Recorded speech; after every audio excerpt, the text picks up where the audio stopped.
Citation's fine shit. It's, you know what I mean? Moves quick. Until it takes your job. Yeah, probably will. Probably will. Once you can automate it in advance. But we're too spontaneous here. You never know what we're going to do, you know? But imagine you have like hours and hours and hours of audio of you talking. You can put it all in the system, and then you get a brand new Sam Roberts show. Well, that's what I'm worried about. You know, we had Greg Stone in last week, and he has said probably, we didn't get it when I was just like reading his quotes back to him, and he thought I was like the devil. He thought it was some kind of black magic magician who had gotten, and it's like, bro, you're talking into a mic all the time. But one of the things that he said is that he hopes that all of his podcasts and streams and stuff are put into AI so that his children, when he's dead, can still talk to him. And I'm like, that's the last thing that I want. I mean, there's no way. First of all, you really think I talk to my family the same way I speak into a microphone? Like, no. No, can you imagine? I hope not. No. What do you mean? No, but can you imagine if I talked at them all the time? You know, like I just sat there. I'm like, wait. Before I get your opinion, I just spent about 20 minutes setting this up, and then I'm going to throw it to you. You know, like, well, this isn't how people talk. And second of all, I don't trust AI to get it right. You know? Plus, what if they like combine something I said when I was like 23? That I just said it because I didn't know what to say in the moment. I didn't believe it at all. That happens all the time. You don't want that. Everybody that's been talking for years, nobody wants that. Erase it all. Get rid of it. Johnny Carson had the right idea when they were recording over all of his old shows. Remember they said like they were some of the masters of the original Carson shows are just not around because they got taped over. That's what we should be doing with everything. Just tape over it. I mean, leave it around for a little bit. But then there's enough. Everybody's doing stuff now. There's plenty. Just tape over it. And, in this job, you just get diarrhea of the mouth. You just have to keep talking. Because you get fired if you don't. And you say, like, sometimes ridiculous shit that you can completely take out of context. And then they put a music guy in charge of a talk channel, and he goes, "No dead air!" And you're like, this isn't the same thing, dude. No dead air! Keep talking! People will think the radio's dead! Who said that? I don't know. Okay. It's a hypothetical. No one that... You paused in between two sentences! What are you doing? Stop using first-person pronouns. All right. If you think that that's a good idea, I guess I'll stop. It just seems like a weird way to communicate. But yeah, so no, that's the last thing. That's the last thing on earth that I want. Is everybody going through now? Because now it really is. They always said, all this stuff is forever. All this stuff is forever. And there was a little pocket there where you realized, I guess it'll be around forever, but it'll be so difficult. There'll just be so much stuff. And it'll be so difficult to find anything. It becomes a needle in a haystack. Except then they were like, well, what about AI? AI will just find it real quick. And you're like, fuck, yeah, it will. It really will. Let's go to Paul in Dallas. You want to call the show? Happy Monday. It's 866-969-1969. What's up, Paul? Hey, good morning, fellers. Good morning. Hey, I realize I might be a little behind, but you mentioned that the new Sirius logo is a butthole. Yeah. I've also noticed that every AI company logo appears to be a butthole. What do you think's going on there? I think it could be. Thank you. I think it could be something where either the AI just realizes that there are a lot of buttholes out there, or there's something that AI realizes about us that we haven't realized about ourselves. It's one of those, deep psychological things, like that ink blot test. Everybody who's ever taken an ink blot test, they go, what do you see here? What do you see every time? Butthole. That's every time. Actually, butterflies. Butterflies? No, butterfly's butthole, maybe. Oh. Butterfly, it's flying away, and I can see its butthole. Yeah, I think, what does it say? You're blocking the AI boom is creating a new logo trend. Oh, it's a swirling hexagon. AI companies... Hang on, scroll up, Mike. I didn't read the... AI companies seem to have taken a page from crypto when it comes to logo design. Oh, okay, so I guess every AI... First of all, companies should not be letting AI pick their logos, but I see, you're right. Every AI logo is, hexagon-related. And, every other logo is just becoming less and less creative and more, black and white... And just shitty. Because they realize, we could get an intern to do it, and even if we don't get AI to do it, we'll get an intern to do it and just say it's minimalist. Yeah. You know, I mean, but they really are. They're all like sort of hollow, circle, hexagon things that don't really mean anything. But I guess the fluid movement of it and all the colors and everything is supposed to relate to us in some way. I don't know, man. I mean, just give a guy a pencil and like some paper and have him design something that actually relates to your company in some way, shape, or form. If you pay attention to AI company branding, you'll notice a pattern, circular shape, often with a gradient, central openings or focal point. Yeah. Radiating elements from the center, soft organic curves. So my wife says that I have. Nice, soft organic curves. Yeah. And I guess all the AI companies themselves have these logos.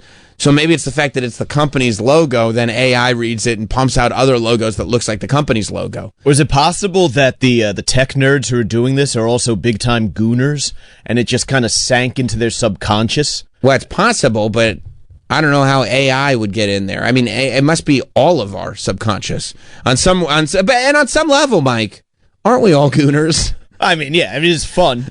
little goon sesh. Yeah. I mean, who among us hasn't found ourselves in a goon state once or twice? You watch those POV videos, you get a lot of butthole in there. Yeah, I mean, I guess whatever, the different, it's different routes to the same destination, I think. True, yeah. Yeah, I mean, sometimes you're on Instagram and you think you're just like, I want to see what my friends are up to. And all of a sudden, something hits you and you're lost in that goon state. It happens, right? Troy, I know you're actively trying to avoid the goon state. I'm doing pretty good. You are? Yeah, I think so. But you have to be highly alert at all times, yes? Oh, yeah. See? Be on your toes. See, yeah, and they'll get you. It's like a rip current. Just sucks you right in. And you don't know what happened. So, Mike, to your point, maybe it is like a realization that all members of the species, especially the males, but I think females probably get looped into that goon state as well. They all realize that there's something here that it's like, yeah, that feels familiar. It feels like home. And shout out to those guys playing bingo. I've gotten us to mention porn 8 minutes into the Monday show. Shout out to those guys. Love them. Yeah, I think, and by the way, bingo or not, it was bound to happen. Well, I didn't bring up the buttholes.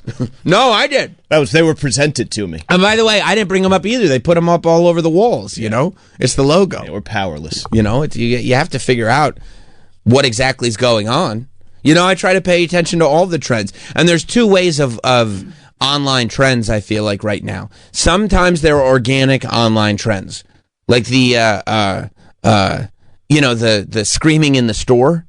That's an organic online trend. I found out about that through just videos hitting me. But then there are other online trends that I feel like aren't really major online trends. They might be just in an area, except then a bunch of news stories cover it because it's a fun thing to cover. And then maybe it becomes a trend. Like the news stories are the ones that are pushing this trend. Like I know, Travis, one of your neighbors in Staten Island, he keeps getting pissed because kids keep running through his fence. And they say it's like, oh, it's this online trend sweeping the nation. It's the Kool-Aid Man challenge. And I'm like, that's not a thing. I haven't heard of the Kool-Aid Man challenge. You don't remember that from last summer? Wasn't it last summer? It was last summer, but it's only on news reports. It's so goddamn funny. It's the funniest thing ever, but it's only on news reports. I'd be so mad. Of course you would. And I believe there are specific people being targeted. This isn't a thing that I see like so many TikToks out there that we have to cover it on the news. I see it being covered on the news, and then people are like, oh, that's a great those idea. white, and it's always the white plastic, they put up, they're not fences, they're like full walls. Mm-hmm. They're the white plastic enclosures that you can get at like Home Depot fairly cheap. Except like you can crash yourself right through them. So these kids, and by the way, I checked it out on TikTok. I go Kool-Aid Challenge, right, to find out if there really is a Kool-Aid Challenge. And if you go on TikTok and write in Kool-Aid Challenge, it's just a bunch of TikToks of the news reports. It's not actually TikTok challenges. So I truly think, because then they interviewed this guy, and he said they've done it to him more than once. So there's no doubt in my mind that the kids at that school just realized, like, oh, this dude has a fence that you can crash through. And then there was this other report that I saw when I was looking through all the news reports.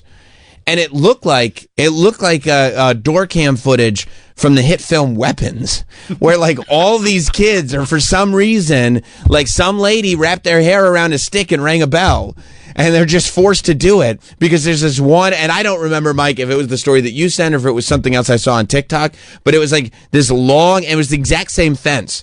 It was the white plastic fence that you can clearly just throw yourself through, but it was a long shot off of like a security camera, and it was, I mean, it was probably, I don't know, 20 feet down. It was like a whole block that they were clearly, and maybe 3 or 4 different groups all at the same time just hit various parts of the fence, and all immediately at the same time, they all 3 or 4 just busted right through them. So now there are 3 gaping holes across this long fence. And then you wake up and you find there's holes in your fence. I've got to believe if I found out kids were breaking through my fence and I had a fence like this, I think my wife would be upset. And I'd be like, oh yeah, I know. I can't believe what's happening in this neighborhood. And then the minute she went away, I'd be like, this is the funniest. Hysterical. This is the funniest thing ever. And what's more hysterical is like this guy who it happened to twice. He didn't replace the fence with a different type of fence. Here it is. Tell me, okay, this is from Inside Edition. I haven't even seen it yet. It already looks like they're Naruto running towards the fence, but you see how long the fence is. Yep. You see the foot. Tell me it doesn't look like Weapons. It's the end. It looks like it is. It looks Alex like is gonna save the day. Right. It looks like there's somebody on the other side of that fence that those children need to eat. They need to kill. Look at them. They all go through. Oh, my God. They all went through at the exact same time. That's funny. There's 1, 2, 3, 4, 5. It was 6 of them. It wasn't 3 or 4. It was 6 groups of kids that all hit the fence at the exact same time. So let's revisit this. Let's get some sound on this, Mike. Let's check out Inside Edition's coverage. This was from like last summer, right? This Inside Edition story? I heard about this in the spring. Scroll down a little. So, okay, 3 months ago. So from spring. April, probably. Yeah, that's when I saw it. And by the way, maybe it was the spring and we all thought it was a year ago. Well, we don't know what. The time doesn't exist anymore. Flat circle. That's right. That's right. Just like the Earth. So, so this was Inside Edition's coverage of it. For Kool-Aid, and now it's being copied in a destructive social media challenge. It's great, isn't it? The Kool-Aid Man Challenge. Ben Helwa lives on Staten Island, New York. Look at that. He's the latest homeowner. It's Travis if he put on 20 pounds. They run full speed of hair into your fence. They take the whole fence down. Apparently, this like challenge went viral a few years ago, and I didn't really know that people were still. Can you pause for a minute? Doing it. I would never tell anyone about this. Tell me for 1 minute. 1 minute. You watch this report and you don't immediately look at that dude going, we are crashing his fence tonight. Yeah, where does that guy live? I got to find him. Right now. Yeah. We're going to have to start like putting all kinds of Google image searches together to find out his exact address because we are plowing through his fence tonight. Apparently it's like some kind of like he doesn't even enunciate his words properly. They all just kind of blend together. And that's the type of person that I want to crash through their fence. Absolutely. Oh, I mean, if you're a Staten Island teenager and you see this guy, forget it. Because he moved to Staten Island from Brooklyn. That's just blood in the water. Blood in the water. This pussy. Are you kidding me? We're going through his fence tonight. He just looks like every asshole who was dressing like a lumberjack and drinking gin 10 years ago. Okay, well, that sounds like you have personal vendettas to solve. But you're not wrong either. He loves fucking white people stomp clap music. You're not wrong.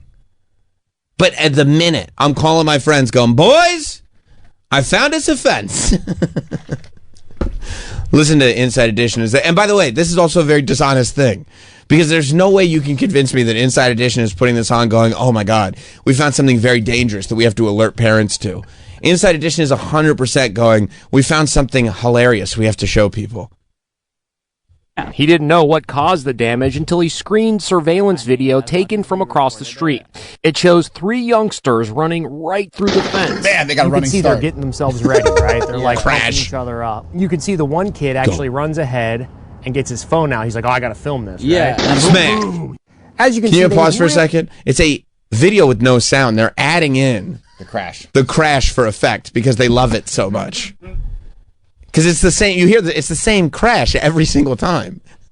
Now the dude's got plywood over the hole in his fence, which, by the way, I'm being informed by Super Agent Tony Burton that you can get these, that each 6 foot by 8 foot piece of this white vinyl fencing, each panel, unassembled, is $143, which, by the way, is like the perfect amount because it's not going to kill you.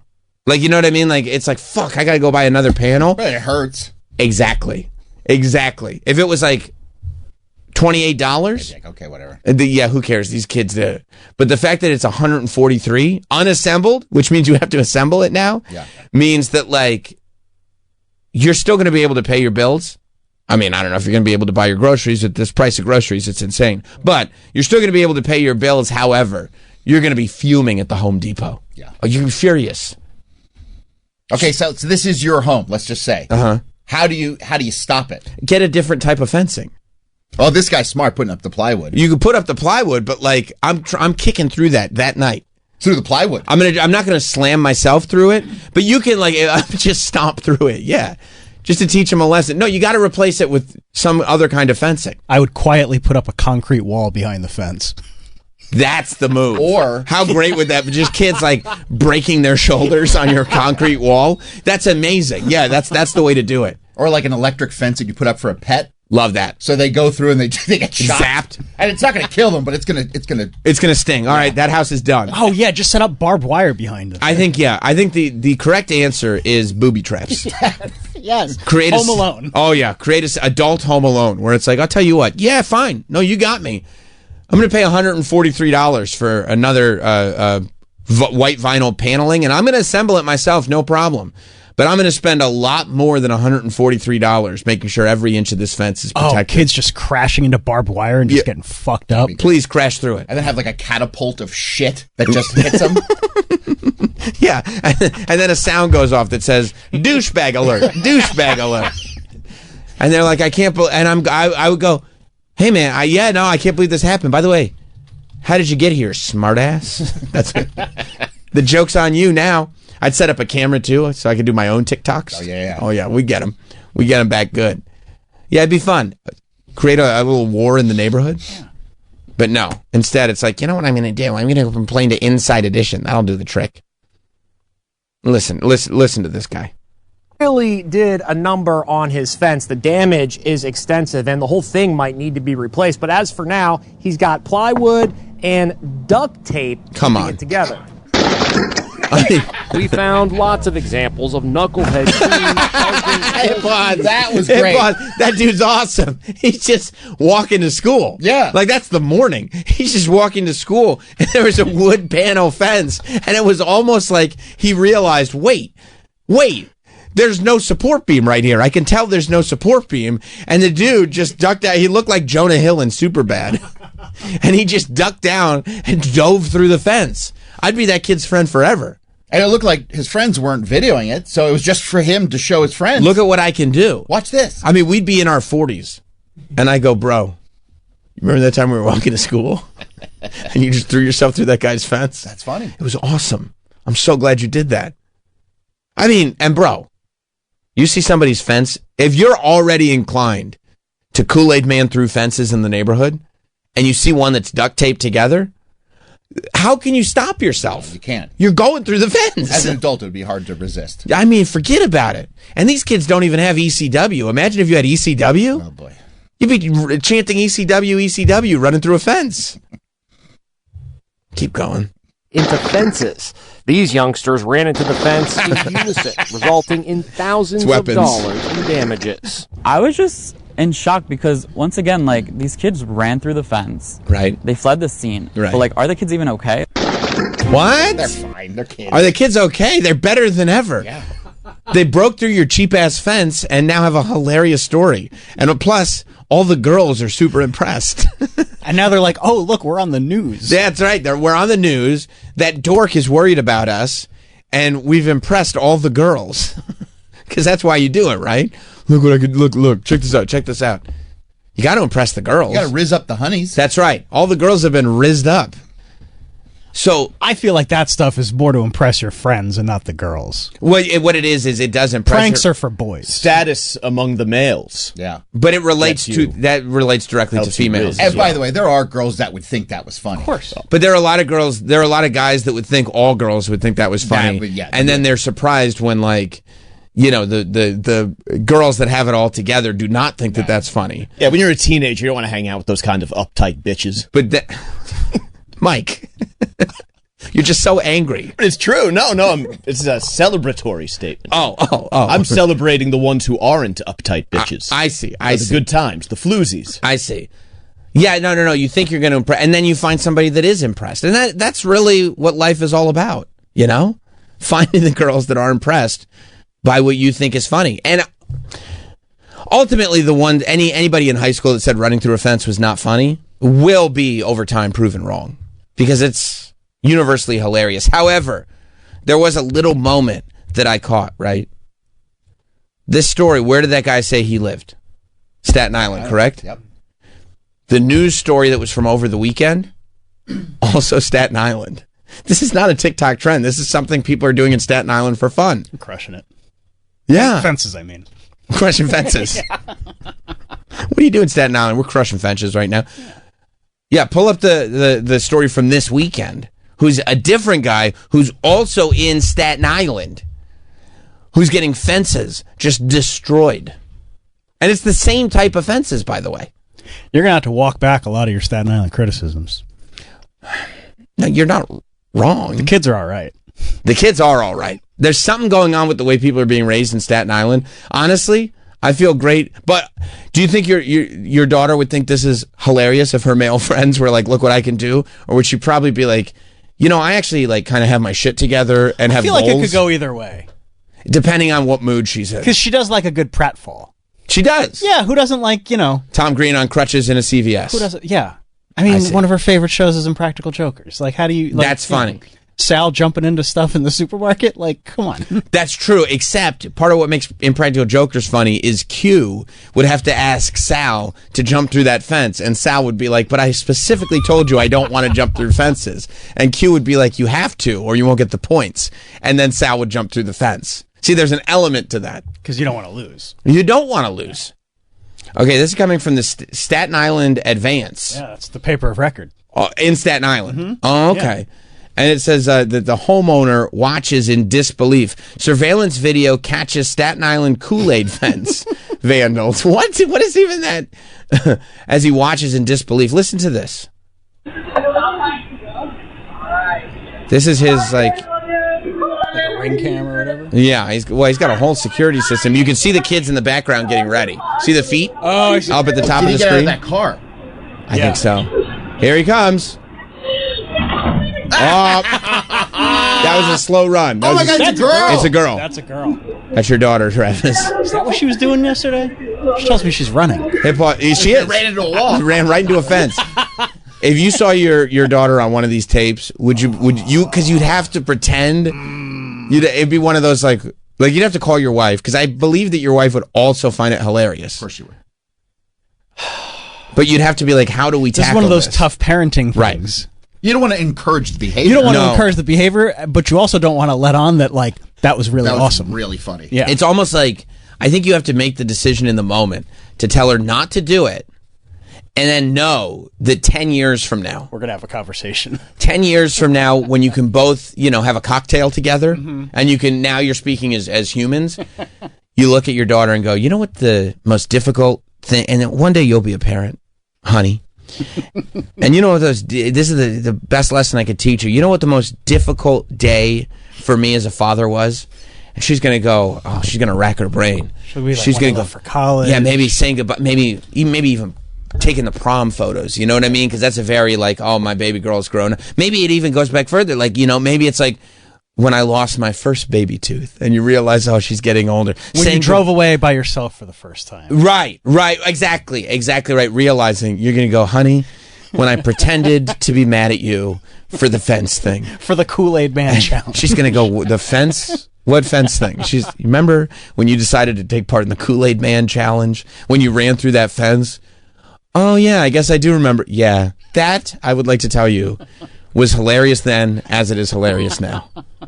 And that's the most difficult parental decision I ever had to make. Cheers. Oh, let's see this poor guy. All right, so she tried and failed. She tried. Well, it was a slow run. Now it looks like there's two people. Right. We got to break through this fence, they're saying.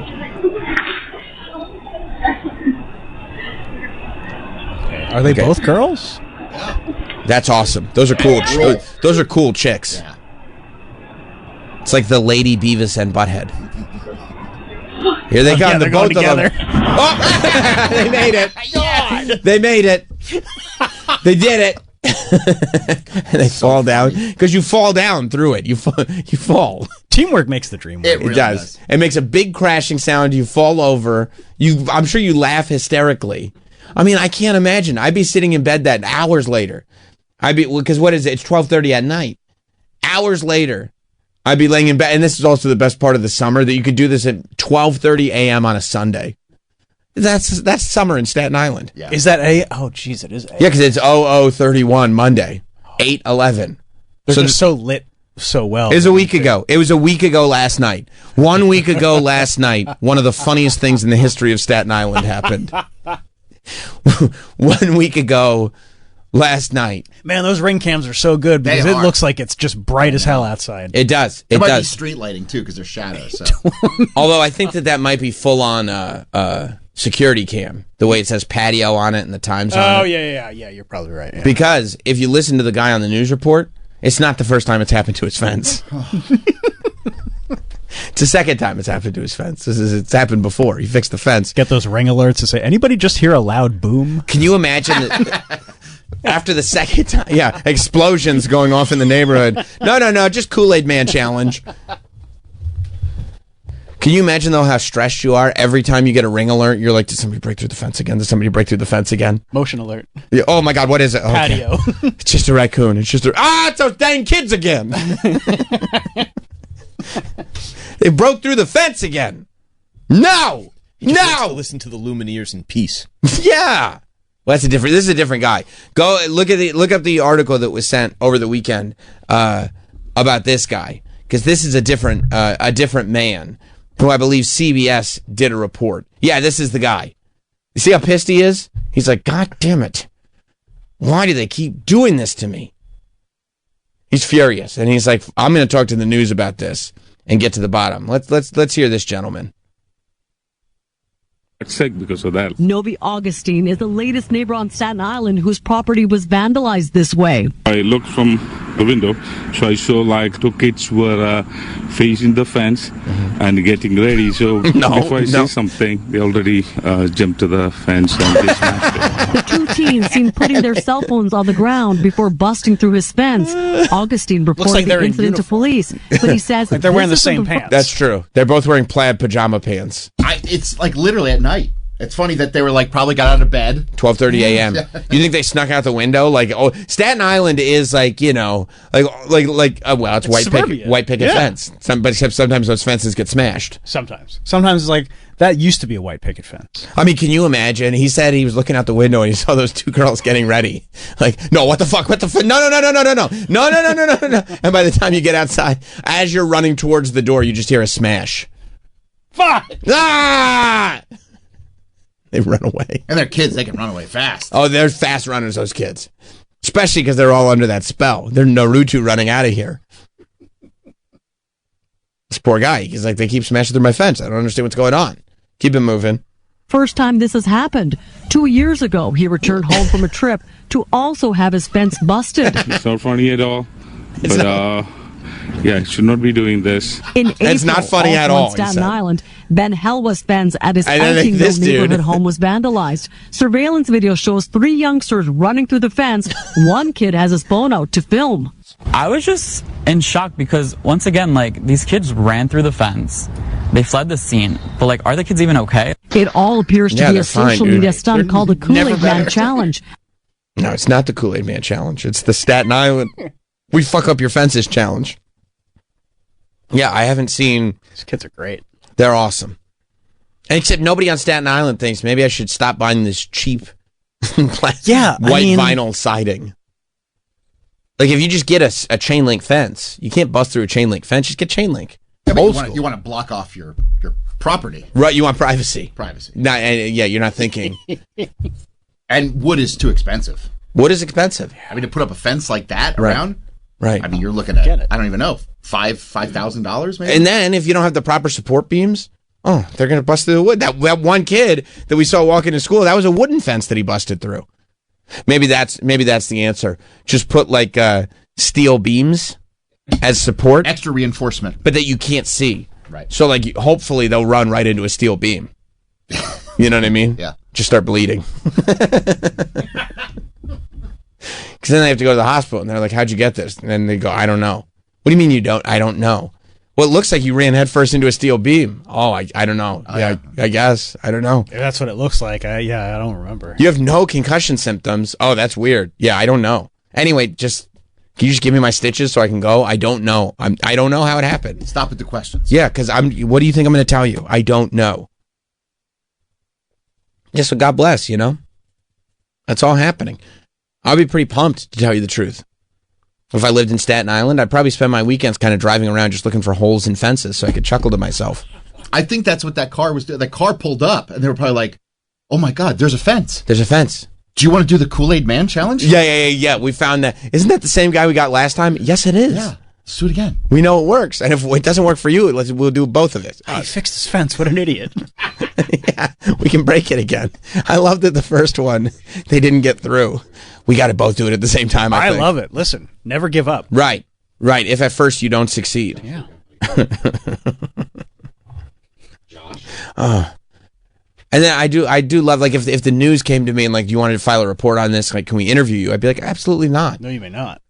But I can't think of many things that I'd do an interview with the news for and go, like, this seems like a good idea. It almost never is. You're asking for trouble. Yeah, absolutely.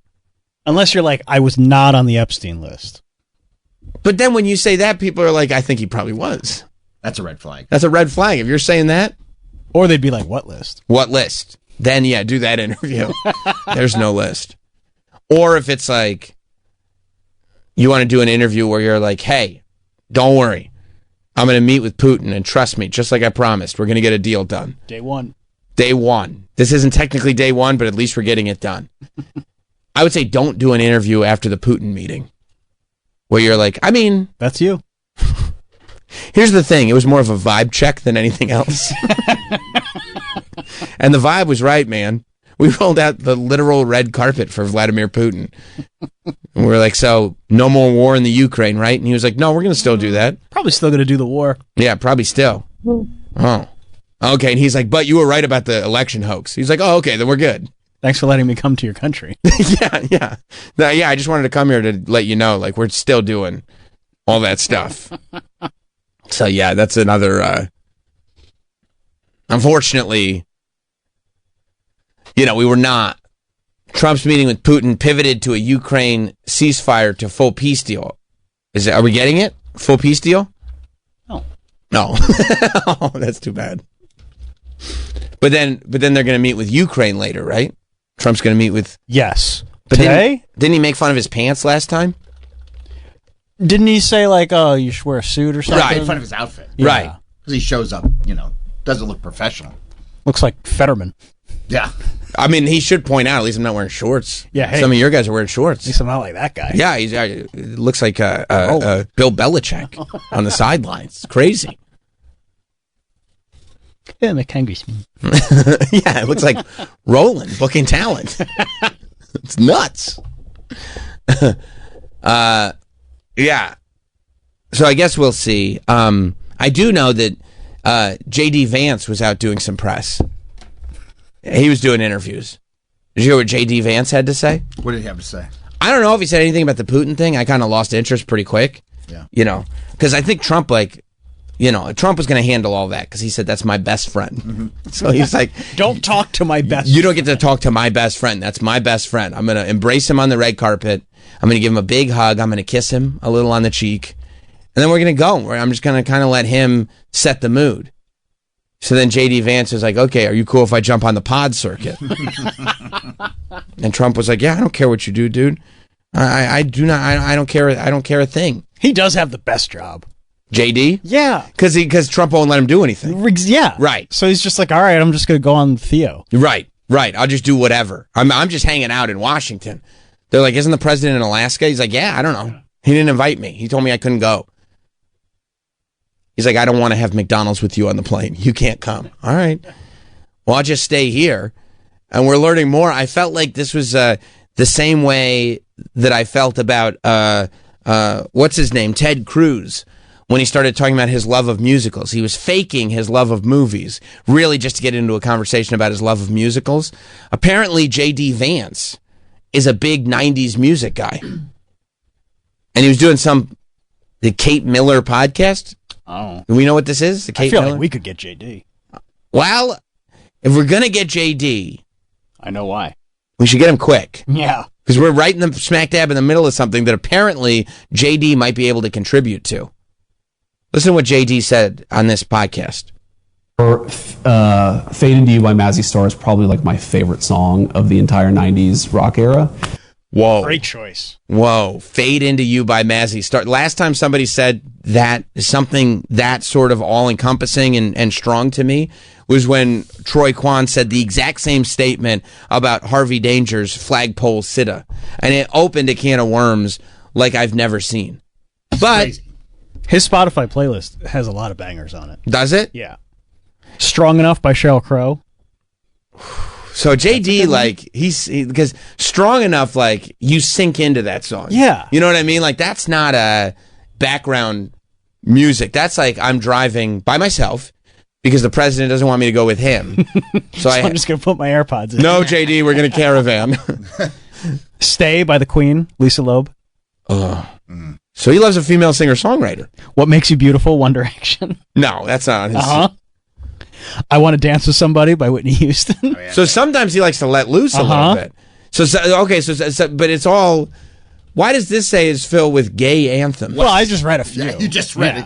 Are those gay anthems? I said some of them are bangers. I Want to Dance with Somebody is a gay Oh my God, That's a gay anthem? Oh, yes. Well, apparently I like gay anthems too. Me too. You know? He's got God bless. a live cut of Hey Jealousy by the Gin Blossoms. Okay, see, he probably would have loved that I was able to point out, like, Gin Blossoms and Seven Mary 3 are two different bands, and also both have multiple hits. And he would have known that already. Because he went for the live cut? Yeah, he went for the live cut. He likes the live version of Hey Jealousy better than the studio version. Yeah, I guess so, yeah. Okay. It's on his Spotify. How did they find his Spotify playlist? Is it like a public, like... I don't know, but I do know that once it was found, he changed his name on Spotify from JD Vance to like a bunch of random numbers. DJ Vance? Yeah. That's somebody else. Fast Car by Tracy Chapman. He loves lady singers. Nothing wrong with that. No. I'm not criticizing it. I'm just fascinated by it, that he loves... Because I don't think Trump strikes me as the type that, like... I mean, his favorite song is YMCA. I mean, that's a gay anthem. Yeah, but I don't think Trump likes music. You know what I mean? I don't think he doesn't come across as somebody that likes music. He likes the music of the artists that like him. That's it. He likes Kid Rock. Yeah. But he only likes Kid Rock because Ted Kid Rock Nugent. likes him. Yeah. Yeah. He likes Ted Nugent. Because, and the only song that he legitimately likes is the gay anthem by the Village People, YMCA. He legitimately loves that song. But yeah, I think that Trump is one of those weirdos that will tell you, I don't like music. Like, if somebody says straight up, I don't like music, or like, Troy, you've said I don't like movies before, except within a couple questions we can figure out where you do. You're just very specific with your tastes. Sure, and I don't get into movies as much as you do. Right, but you do have your movies that you love. Of course. If somebody goes like, I don't like movies or I don't like music, they're not to be trusted. No. They're like, you're not a person at that point. I get angry when people say they don't like the Beatles. If you're saying that like in earnest, not just to troll, yeah, it's like, what are you talking about? It's like people that say they don't like chocolate. It's like, what, are you nuts? Yeah, what are you saying? Why would you even say that? It doesn't have to be your favorite band. Right. Chocolate? Chocolate's a good band too. Sexual chocolate. Oh. Yeah. But no, that's enraging. What, I don't like the Beatles or I don't like music? Both. Because I don't think you're being honest with yourself if you do like music but you don't like the Beatles. I just don't think you're being honest. I do. I agree with that, and I think you're trying to be different. I'm fine with you saying like I like the Rolling Stones more than the Beatles. That's fine. That's fine. That's fine. That's but to be like, no, I don't like the Beatles. Get the fuck out of here. The Beatles suck. Yeah, that's not a thing. No. But I think that's more like, okay, we're gonna be Mr. Different person. Okay, but when somebody's just like, no, I just don't like music. I go, I don't think we have anything to ever talk about. Yeah, people who don't like music or movies, like they don't like being a person. They don't like having fun conversations. They don't like fun. No. The band, because they don't like music. With a period at the end. Right, exactly. Exactly. But I also think that JD saying Fade Into You is his favorite 90s song. JD likes music. I trust JD's opinion on music. Yeah, he hit him with that, and he hit him strong, and he hit him confidently. That's not like, oh, well, I really like Smells Like Teen Spirit. It's on our list, by the way. Fade Into You? Yeah. Of course it is. Yeah. It's a great song. It's a really good song. That's the song you want for the first dance? Yeah, this one hits me in the feels. Yeah. She's like, don't you want like something slow? He's like, no, it's a party. I think of you. I think of you because you don't know you're beautiful. And that's what makes you beautiful. It's like, oh, that's so sweet. It is sweet. She's like, isn't it kind of a gay anthem? No. Well, I like gay anthems. I like it. Anyway, my first pick was Whitney Houston and One Dance with Somebody. That's a great song, by the way. Like maybe one of her best. Yeah, and it's so early in her career. Oh, it's a great song. It's a great song. I don't care that it's a gay anthem. I love it. It doesn't matter to me either. It happens to be a gay anthem, but it's a lot of things to a lot of people. That rolls off my back like it's nothing. What does? Saying that, oh, you like a gay anthem. I thought you meant. Oh, okay. No, it's a different thing I was thinking. Yeah. I mean, I prefer Night Changes by One Direction. Who doesn't? That's a great song. But I love the idea of JD just sitting there listening to That's What Makes You Beautiful. Staring at himself in the mirror. Everybody's making fun of him with that meme with the little face. Oh, they won't let that one go. They won't let it go. It's so mean, too. And he's just trying to rock out. No, JD is a real music guy. Now, do you think that there is any possibility? Because I feel like this list that we've been doing of the top 90s alt-rock one-hit wonders. Do I think there's any possibility we could put Night Changes in there? And is that in the category? It's a great song. I mean, I know technically it's not alt-rock, but is it possible, as big as this bit has gotten, that it's gotten on J.D. Vance's radar, and he's put up a little bat signal for us? Oh, that's possible. Right, like the boys are going to see this. For sure. You know, because, I'm getting hit left and right about this thing. I mean, there's Oscar winners who are aware of what we're doing. You talking about Sean Baker? Yeah. Yeah. I saw that. Yeah. He hit it with the double tap. Yeah, he did. Yeah. Yeah. And I bet he's got opinions. Oh, he's got some real opinions. He's a tastemaker. Of course he is. He might have another set of, he might have weighted votes. I would give him weighted votes. Yeah. Yeah. For sure. Mo in Brooklyn. Hey guys, last week you were talking about the popularity of podcasts and the numbers with Taylor Swift and Kelsey's podcast, and you were saying that no one has hit her numbers internationally. Bad Bunny is actually more popular than Taylor Swift internationally. No, that's probably true. I mean, all right. No, because you have a Latino audience, and there's a lot more countries speaking that language than our language, right, than English. So we always look culturally, we always look at our music. We don't look internationally. Just thought it was an interesting point that nobody gives this guy credit. Meanwhile, he's one of the biggest stars in the world. Oh, no, you're not going to. We're going to give Bad Bunny his props every day. Bad Bunny's awesome. If we need to do a Bad Bunny update, well, you like the Calvin Klein stuff. And I do like his music. Titi Bonproguto? Oh, I love that song. I love Bad Bunny. That's a bop. Bad Bunny is amazing. He really is. And he keeps coming out with more. And they'll play Bad Bunny at the gym. I don't know a damn word he's saying, but the beats, man, they get you going. And he gets amped up. And you'll kind of, even if you don't know what all the words mean, you'll start to figure out some of the words and sing along. Oh, absolutely. Sure. You know what Pregunta means? Yeah. You think it's more the Calvin Klein ads, though? For Troy? Yeah. Yes, I do. He looked great. I'm not going to lie. Yes, I do. He's packing a punch. Yes. Okay. He might have had a sock shoved in there. Maybe. Though. That's possible. But, who cares? It's suspension of disbelief, ultimately, isn't it? Yeah. Yeah. I'm with you. Bad Bunny beats Taylor Swift in extremely tight race to #1 on album charts. Climbs to #1 after its first full tracking week. Well, when was that? Yeah, but that's Bad Bunny's debut week with an album that Taylor Swift already had out. That's not exactly apples to apples. For a long time. Yeah. January? I don't think that Bad Bunny is doing global stadiums on the level that Taylor Swift is. Oh, I think he absolutely is. I think so too. Yeah. I don't know if he's doing as many as Taylor. Bad Bunny's number 12 on Spotify for most. Okay. Taylor's not 9. That's so she's better. She's higher than. She's higher. Yeah. Not by much though. Not by much. I mean, Bad Bunny. I'm not. There's no shade to Booney. No Who's shade. #1? Chris Gaines? I don't know how to find that. Well, how'd you find 9 and 12? You just know how to find 9 and 12? Because you can go to on Spotify. You can go to Bad Bunny profile. He's like, I'm not an idiot, okay? If it was a matter of scrolling up, I would have scrolled up. I'd like to give you that answer, but you can't. I don't know how. It'll remain a mystery.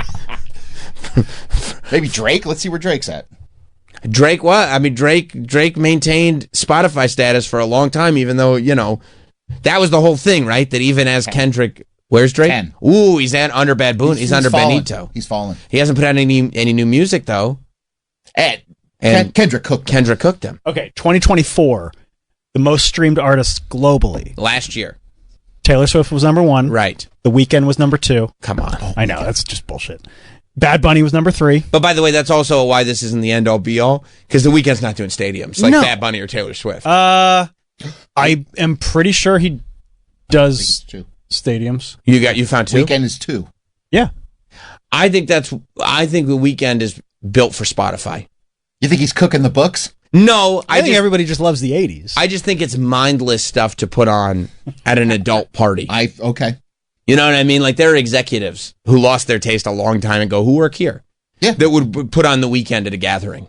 You know what I mean? And be like, this is the... He's like, you know who went through a period like that, who's much more talented, in my opinion, than the Weeknd? Bruno Mars. Oh, yeah. Bruno Mars at his peak became adult contemporary background music. I think he's legitimately talented. I do too. Yeah. I do too. It's not a slight. No. But it's just like you can recognize an artist. #1. Who's #1? Bruno. Okay, see? That's what I'm saying. That's what I'm saying. I mean, can we just take a quick minute to just be like, man, Sam nailed that one. I mean, that was crazy, right? Sam nailed that. Sam, I got to tell you something. Go ahead. You nailed that one. Thank you. Thank you You're very a smart much. dude. Thank you very much. Like, I thought so maybe too. the smartest. Wow, I thought so too, but to hear you guys say it means a lot. One day they're going to give you your own radio show. You think so? I think so. I'd like to have a couple. Mike in Florida. What's up, Mike? Hey, what's going on, Sam? I'm good. How are you? Shit, I've been better, man. I need a new political party to align myself with. Fucking J.D. Vance with not only Mazzy Star, which is not that masculine of him, but Bush as well. Ugh, fucking Christ. And That's terrible. It's not even like, one of the guitar-heavy singles like Machine Head or something. It's a deep not cut. Little Things. Right. It's a deep cut. No, God. I mean, I guess that's better than Come Down, which is the stupidest fucking song in the entire decade, but it's still really disappointing. Why don't you like Bush, dude? Bush sucks, man. They're really bad. They're really, really bad. I hated them in the 90s, and I hate them even more in retrospect. Gavin's still hot. Yeah. Did you see Spring Break? Well, he was... Did you see Spring Break? I did, when he had the rain and he was doing glycerine. Okay, tell me. Was... Mike, I want you to get off.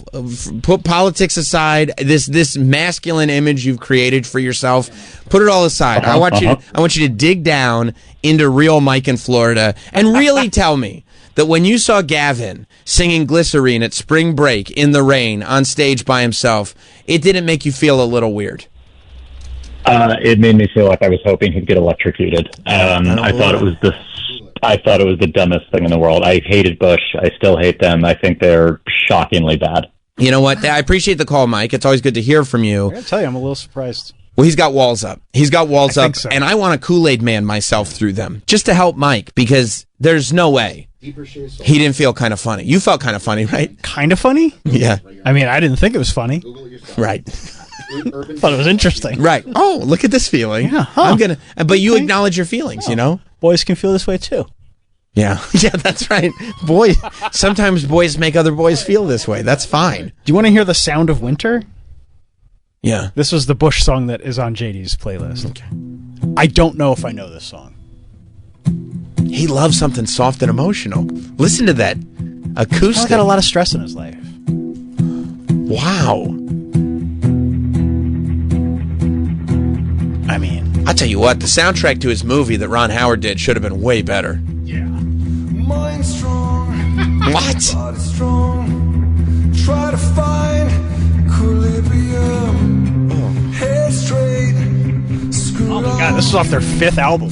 What? Too long. Don't want to lean on the waves. Watch the story. I mean, shout out to JD for going 5 albums deep with Bush. Listen, shout out to JD, shout out to Gavin, shout out to Bush. No shade. This sucks. Maybe it'll kick in. But knowing JD, I don't think so. He doesn't like it when it kicks in. It's too aggressive for him. This is the real JD, and I appreciate that. But this sucks, dude. Oh, turn this down, please. I don't want people to get the wrong idea. This blows. That's not good. You like that? Oh, wow. Go ahead, Troy. It's not offensive to me. it topped the alternative songs chart. Yeah, what year? 2011. Okay. Oh, this is like his comeback hit. Well, guess what? His. That's so disrespectful to the other Can you ones. name one other guy in the band? There's that bald guy. Yeah, there's the bald guy. The bald guy's What's in the bald guy's name? What? Can I guess? I would say Nigel. He looks like a Nigel. Yeah. Well, I'll go with that. Let me see. I bet his last name is Saint something. His name's Nigel. Is it? No way. No, it's not. The bald guy from Bush? Hang on. JD is yelling at his radio right now. His name is Nigel Pulsford. Can I say something? Travis, you really hit that nail right on the head. You're pretty smart, You're too. impressive. You're impressive, You know guy. what? Travis is really impressing me with his 90s alt rock knowledge. Well, he didn't even, he just went, that was just based on feel. That wasn't even knowledge. That was just based on That's vibe. his instincts. Yeah, I know. It's really good. I appreciate that. Thank you. Andrew in Florida. What's up, bud? That was very good, Travis. Hey, morning, guys. I just wanted to say I'm politically polar opposite from that previous caller that hated Bush. Yeah. I have no masculine airs about me. I'm the alphabet ally, you name it. That's sick. I too hate Bush with a hot, burning passion, and Christ, I want to die whenever I see that video. And I think that's something that the right and the left might be able to come together on. This might be the unifying thing that Bush sucks. It very well could. It's. I'm just saying it's not I think impossible. a lot of people's ladies Wow. Thank you, Andrew. had a thing for Gavin. You got. I think that did happen to Gavin, that the ladies loved him so much that a lot of us were like, no, he sucks. There was a lot of moisture created in the 90s. Who are you, DJ Who Kid? I mean, you're not going to turn me against Bush. I can't. I'm sorry, I can't do it. None of these little things? No. No, I am not going to come down from my love of Bush. They have so many bangers. They really do. Yeah. And it's like Well- people want to hate him because he was so handsome. I don't want to hate him. Makes me love him more. I think you guys are a little heavy on the Bush love, to tell you the truth. You think so? A little heavy. No, come on. They're not that great. Machine Head, Little Things. I'm not listening to Little Things ever. You're not listening to Little I'm Things probably ever? not listening to Machine Head either. Are you kidding me? Are you out of your mind? I might listen to a little bit of Machine Head, but not much. Little Things I'm not listening to at all. I can say that confidently. Everything Zen. That's a great one. You know what the thing is? Come Down. Ugh, come on. Dude. Glycerine. I like That's Come Down. five. and- You just named 5 That's songs. 5. No, that's And I could 5 keep going. bangers that you know. I know that. I'm not saying they didn't have hits, but you know who Bush is? They're the Maroon 5 of alt rock. That's a stupid thing to say. It's stupid, but it's, No, I don't Troy care. agrees. Troy agrees. It's not a dumb thing to say. It doesn't It's make me true. mad. I know, but you know why? Huh. You love Maroon 5. Okay. So? Yeah. So maybe you and I are saying the same thing and we just take it differently, and that's okay. I think Maroon 5's more pop. They were a pretty poppy band. Bush was pretty rock. But Yeah. rock was pop. No, but there was pop. Like Hanson. Pop. Yeah. But that's true. Pop lived with Mama. That's right. Forgot. Yeah. No, there was pop, but also genres were a little bit different. Like you could have genre music that was just as popular as pop music. Bush was rock. Bush was rock. They were pretty poppy. They were for Oh, okay. Listen to this and tell me it's poppy. two, by the way. Bush just opened for Shinedown, which I went to go see the show. Did not like Shinedown before the show. After the show, they might be my favorite band of all time. They're fucking insane. He kicks in a God Almighty. I'll say I text Ian all the time about how bad 311 You is. do? Yes. They suck. He must get so upset. He really does. He loves Nick Hexum. Let's go to Wayne in Virginia. What's up, Wayne? Hey, Sam, I'm going to be on your side here, and I think you're going to have to agree. This is probably the mic drop. Gavin Rossdale was had a theme song in a Nicholas Sparks movie, Nights in Rodance. Love Remains the Same. Okay, see, I didn't even know that, but it makes sense. The guy needs to make some money. You're on the wrong side of history. Okay. Yeah. All right. Yeah, you're right. We mosh to Bush. That's the right side of history. I would get in the pit for Bush. You would? Oh, yeah. You'd just be throwing elbows at girls. If I saw Bush at Epcot, get out of here, you poser. Oh, man, how great is Nirvana, Soundgarden, Pearl Jam, and Bush. ChatGPT says why the perception might lean that way. Oh, that's weird. I thought I just made it up off the top of my head. Some people, especially dudes in the 90s who were deep into metal or hardcore, might have jokingly labeled Bush as chick music for a few reasons. Go ahead. What are these reasons? Gavin Rossdale's sex symbol status. He was a sex symbol and still is. He was very popular with women, frequently featured in teen mags, MTV interviews, and posters. True. His smoldering good looks made him a frontman who appealed to audiences beyond just grunge fans. And let me tell you, the accent didn't hurt either. That's right. This may have created a perception of a pretty boy band despite the heavy sound. ChatGPT's thirsty. Yeah, they are. They're hollering right now. So yeah, I trust ChatGPT here. I mean, it sounded, the fact that they were like, here's why that perception could be. It's like, okay, it's true. You know what I mean? First of all, that's not true. And second of all, if you think it is, maybe it's because, okay, I see where you're going. Debbie in South Carolina. Hey, Sam, how are you? Great. How are you? I'm good. Okay, so I just want to preface by saying that I adore Troy, but I'm really questioning his taste in music. I mean, with the whole yacht rock scenario and whatnot, and now we're talking about how great Bush is. As a 90s gal, I've always hated Bush. Mm-hmm. I've never liked them. I never understood their longevity. I'm more of a Soundgarden, Alice in Chains, same stuff, Pearl Jam. Same exact category. According to Troy's AI, all that belongs in the same category. And the way Travis has Soundgarden should never be considered chick rock. I mean, Bush, I don't even care either way, but Soundgarden? No, ChatGPT. Yeah, no. I mean, and thank you. And the way Travis just described them, you would think Alice in Chains, Soundgarden, Bush, all the same genre. No. I didn't say that, and I said... You just said they're a hard, edgy rock band. I just think they're harder than Pantera. Okay. No, when I first... You talking about the Cowboys from Hell? Yeah. Oh, boy. What's going on? Tony just sent me a link. It's Gay for Grunge. Bush. What is he talking about? Okay, come on, bro. No dude in the 90s. Look at Gavin on the cover of Rolling Stone. Bro. I mean, he's got his finger in his mouth, for God's sake. I mean, come on. Find like Lenny Kravitz. I bet he did the same thing. If I looked like that, I'd be doing that right now. Yeah. Same, dude. Same. I get it. Come on. Sounds like you're the one that's just holding a grudge.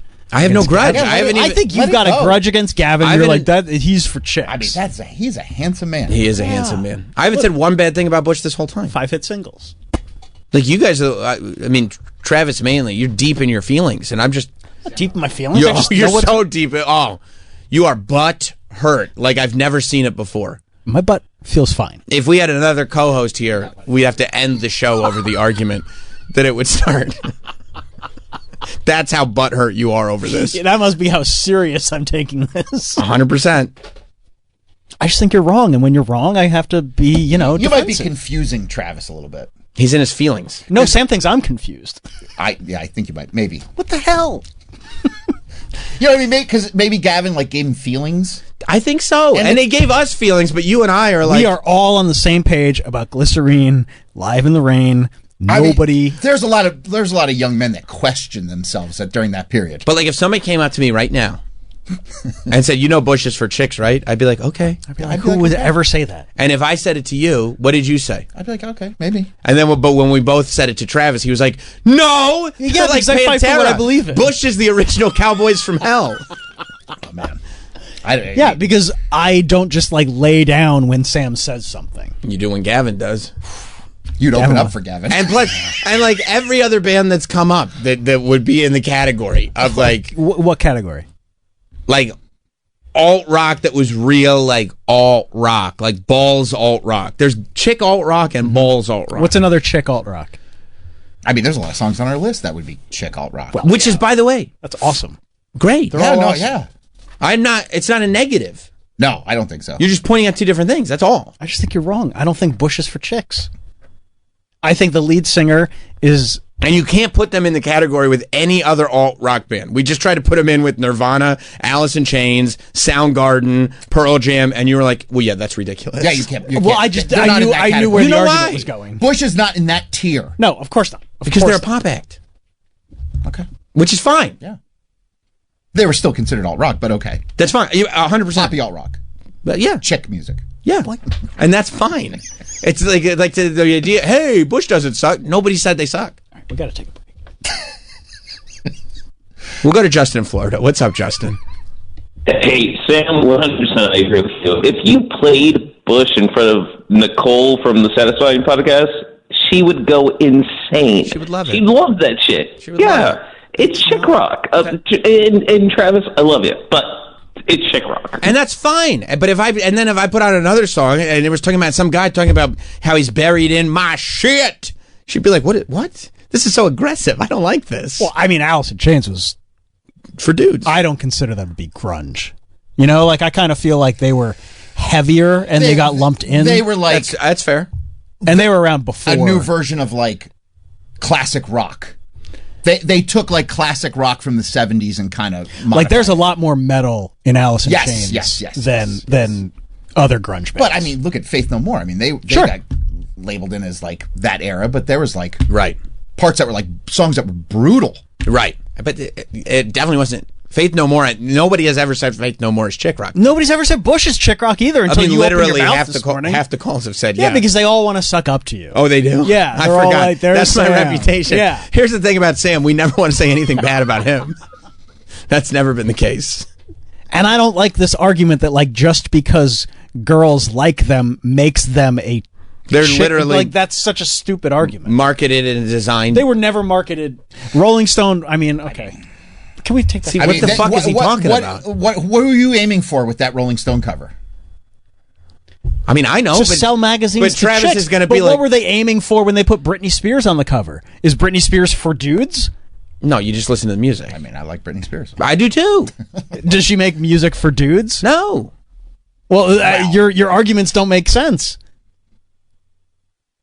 Britney Spears lying on the bed on Rolling Stone. Who was that cover marketed towards? You could have women put that poster on their wall. Yes. Teenage girl, because you never got into a teenage girl's bedroom when you were a teenager. You would never have known. Am I right or wrong about that? You're 100% right. Thank you. Guys, got me again. 100%. Teenage girls would put up Britney Spears, even though they were sexy. I'm just saying, you know who you're marketing. A guy. Let me tell you something. If you put up that Rolling Stone cover with Gavin on it, you and your dad, especially in the 90s, your dad would have to have a talk. He would. Yes, he would. I know for a fact I didn't put that up. I know for a fact you did. No. You know why I know you didn't put that up? Because you went to Sam Goody's and found the poster size version of it. Troy, true or false? I'm just saying. Speaking a lot of facts there. That's marketed obviously towards girls. Oh, that's weird. But Jennifer Aniston lying on the bed, that's marketed towards guys. Nobody's like, oh, Jennifer Aniston's for dudes.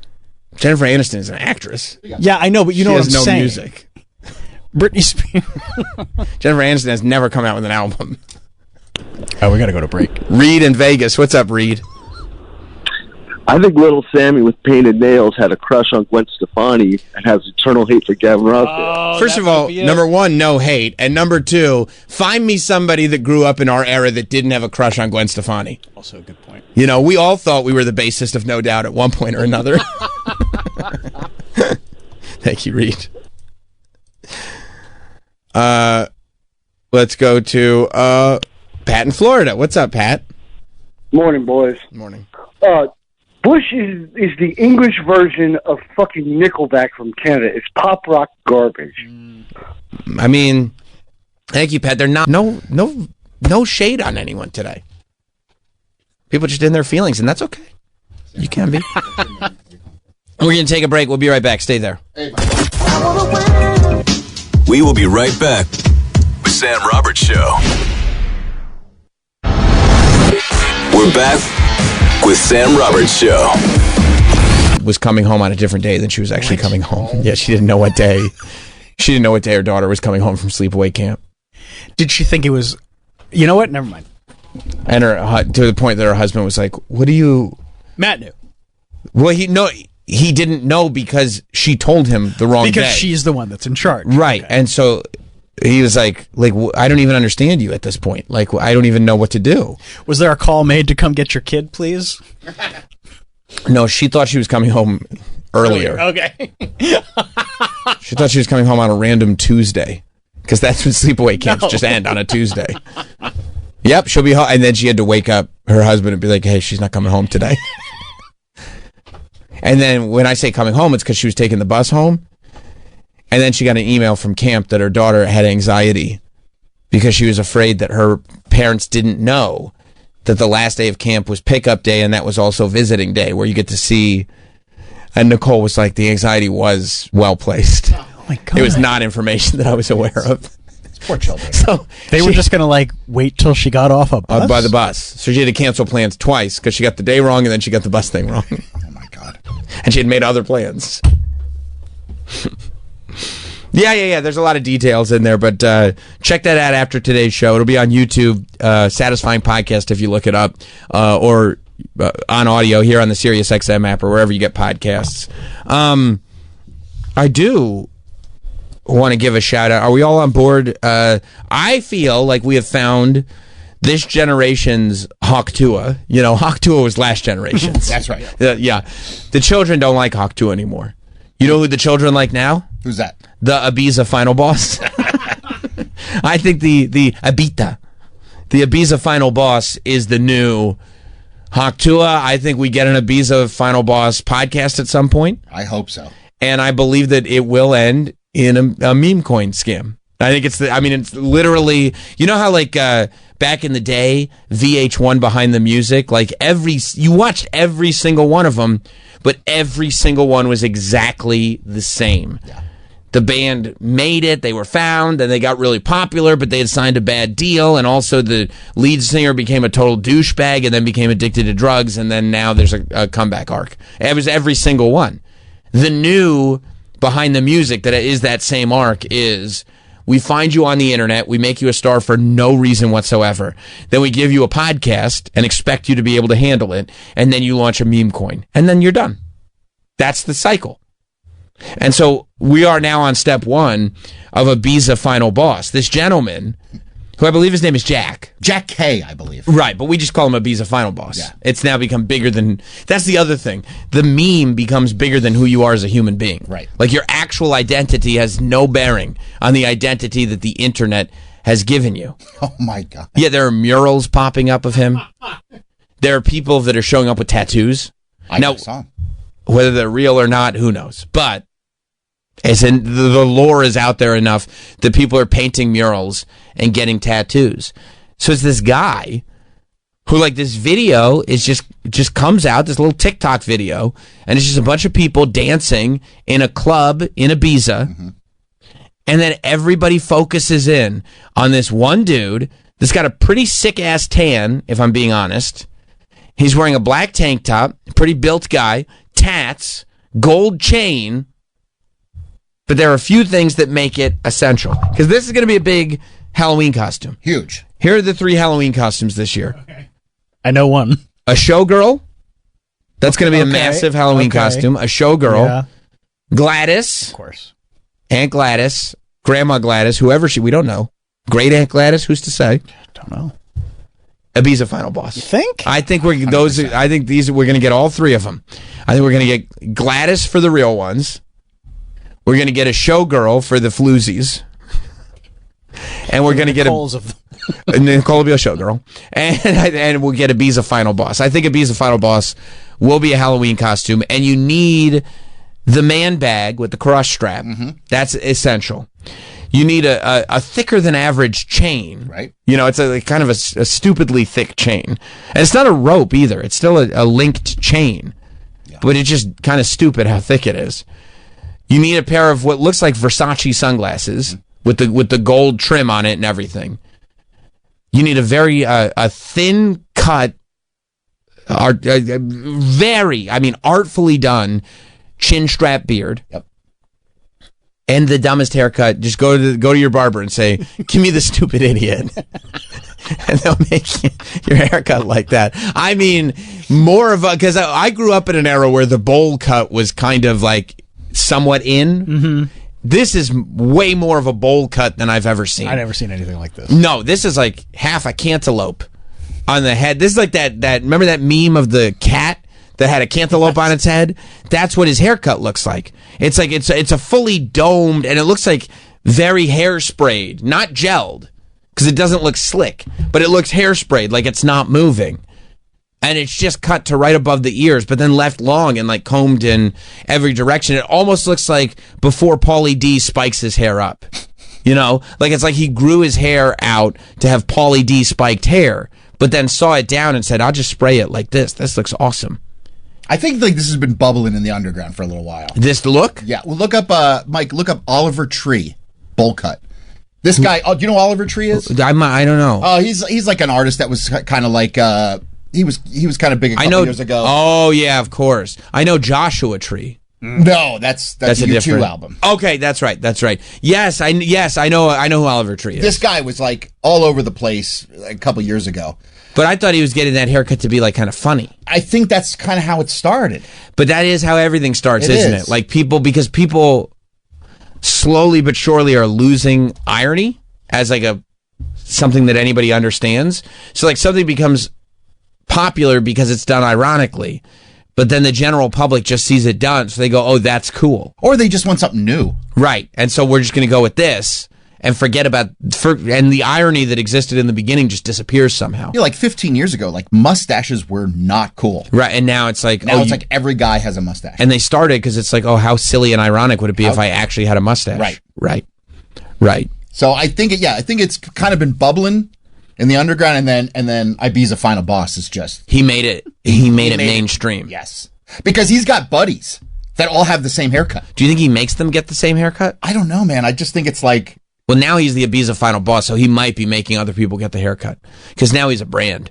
Yeah, you know, and he just dances. You know, he's very into the music. Very meathead. You don't see him at first. You didn't see him with a ton of chicks. Well, he does have a girlfriend. I think that they've been wrestling with. Because his newfound fame, and other people are kind of like Bonnie Blue is courting him. I saw that there was a content collaboration with the Ibiza Final Boss and Bonnie Blue, and give it up to Bonnie Blue for keeping herself, relevant. Everybody wants to hate on. I don't hate Bonnie Blue. No, I don't hate on her at all. I respect the hustle. She's a little gross, but I respect the hustle. I respect the hustle, and the fact that I feel like Bonnie Blue just exists in this world where truth and lies don't matter. Like you just whatever story you want to tell, just tell the story. She exemplifies what we've become. Where it used to be good, bad publicity, it's all good. It doesn't matter. Yeah. Now there is no difference between good and bad publicity. It's just you have to have people talking about you. It truly does not matter what they are saying. Right. And Bonnie Blue, I think, exemplifies that better than anybody. She'll just be like, "Oh, I could think of something." She'll spread unflattering rumors about herself. Yeah. Just so she gets another news cycle. She should have had one news cycle that she set the record for having sex with all those guys, 1,000 guys. But she's managed to make herself a part of everything. She's in the news at least once every 2 weeks, at least. And now she's back and she got to meet the Ibiza final boss. Check it out. Thank you. How are you? Yeah, but all good, man. All good. Good. Have you had a busy few weeks? Busy few weeks, yeah. Been flat out. I've had a busy few weeks in May. Yeah, crazy, man. Crazy. Man, isn't it cool? You can hit pause. Isn't it cool how they just radiate electricity? Isn't it cool how social media stars just like, boom, once you really, they're totally electric, you know what I mean? They definitely have the ability to connect on a human level, not just social. Not just social media. Yeah, busy few weeks. I also love that this video is set up like it's like George Clooney and Julia Roberts meeting for the first time. Like the stars of the day are getting to meet each other. Busy week? Yeah, busy week. You go busy week? Oh yeah, my week's busy week. Oh yeah. Yeah. I'm the Ibiza final boss. No, I know. That's why I'm here. I'm Bonnie Blue. Oh no, I know. Just complete idiots. Yeah, they're just nothing there and they didn't think because they just go, we'll just be in the same vicinity and then content. Yeah. And it's like, well, what are you guys gonna talk about? Like for me, maybe I'm, every time I come in here and I tell you I had another horrible loss to the demon of social anxiety, these are what my conversations sound like. Maybe I don't understand this is what conversations are now. Just mumbling. Like just going and being like, yeah. Like you don't have to be interesting anymore. Nope. You're just like, we're doing the thing, right? People say we're supposed to talk. We're doing this, right? We're talking. There are words being exchanged. Okay, well, and that's done now. Okay, we can get back to doing what we were doing. Well, I mean, these two people are known not for their personalities. I mean, one has a ridiculous haircut. And then the other one just has sex with literally anybody. That's true. That's true. If you have a penis, she will have sex with you. And that's kind of what they're known for. And it's like, oh, we should get stupid haircut guy and girl who will have sex with everybody. I'll put them together and see what happens. And just see, and then watch. And then Bonnie's like, oh yeah, we got to post this. Yeah. She said she was in search of a massive mushroom tip, and that's what she came up with. I love that. Was that your joke or hers? No. Either way, I like it. But anyway, I love Ibiza Final Boss. You do? I do. I do too. Because the internet found some random guy. And it's like, now you're famous. Overnight. Right. It was explosion. Hey, would you like to be the most famous person on the internet? No, thank you. Too late. We're done. You got Coldplay guy out of the headlines. And he was just some random guy dancing. Right, just having a good time. Yeah. Well, that's the beauty of it, that he was like, it wasn't his friend filming him. It was just some other rando filming him. Like, look how ridiculous this guy is. Right, and he's like, no, this is really who I am. This seems like a great idea. And if when you go to clubs, you go to like... and I think part of it is that he's dancing by himself. And he's dancing by himself. His face is that... he's got that snarl. Like he's feeling the bass. Oh, yeah. Yeah. Yes, he is. Yes, he is. And he's got really white teeth that peek out. Right. Purchased. Yeah, purchased teeth. Yeah. And it's funny, like when you're into like this scene, like these guys are all like that meathead. Right. Like super meaty, just looking like cruising for trim kind of guy. That's what he's doing. I don't think he would say cruising for trim. That feels a little like it's aged out a little bit. Probably. Whatever. But I get the spirit. Whatever the new slang term is. Yeah. I get the spirit. Yeah, but I mean, also, the whole thing makes me feel better because even watching him dance by himself, I would come back and tell you guys this thing went horribly for me.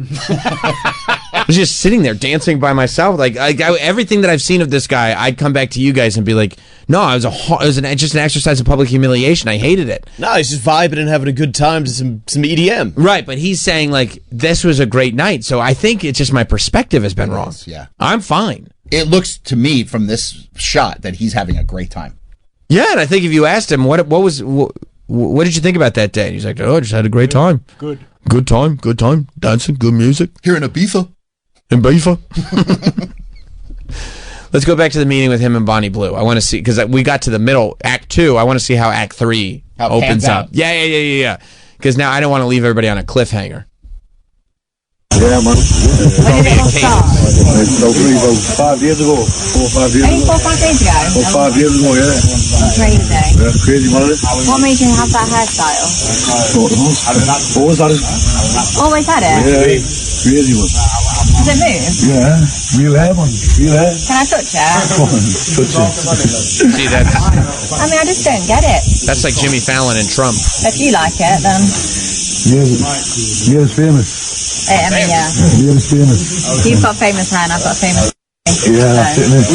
I mean, it's literally Troy what you just said. Are you staying out for a bit, like? Yeah. Well, actually, no, we leave tomorrow, but I'll see what else today. Oh, really? Yeah. Let's see what those things going. Just walks off. She just leaves. She's like, hey, what's up with your hairstyle? He's like, yeah, no, it's my hairstyle. She's like, oh, yeah. How long have you had that? Oh, for a while. Oh. It's famous. Yeah. Famous. Yeah. Famous like my pussy. Yeah, okay. Okay. Oh, yeah, you're from the vagina. I remember that. That's right. I remember, yeah. Okay. All right. He just walks off. Meanwhile, I don't know what that loud sound is. But Cicadas. Like cicadas or sprinkler system or something? There could be sprinklers and cicadas. I was thinking for the video, we want to do a video together. We'll stand in the center of an cicada pit. We make it as loud as it possibly can be. Yeah, that way nobody knows what we're saying.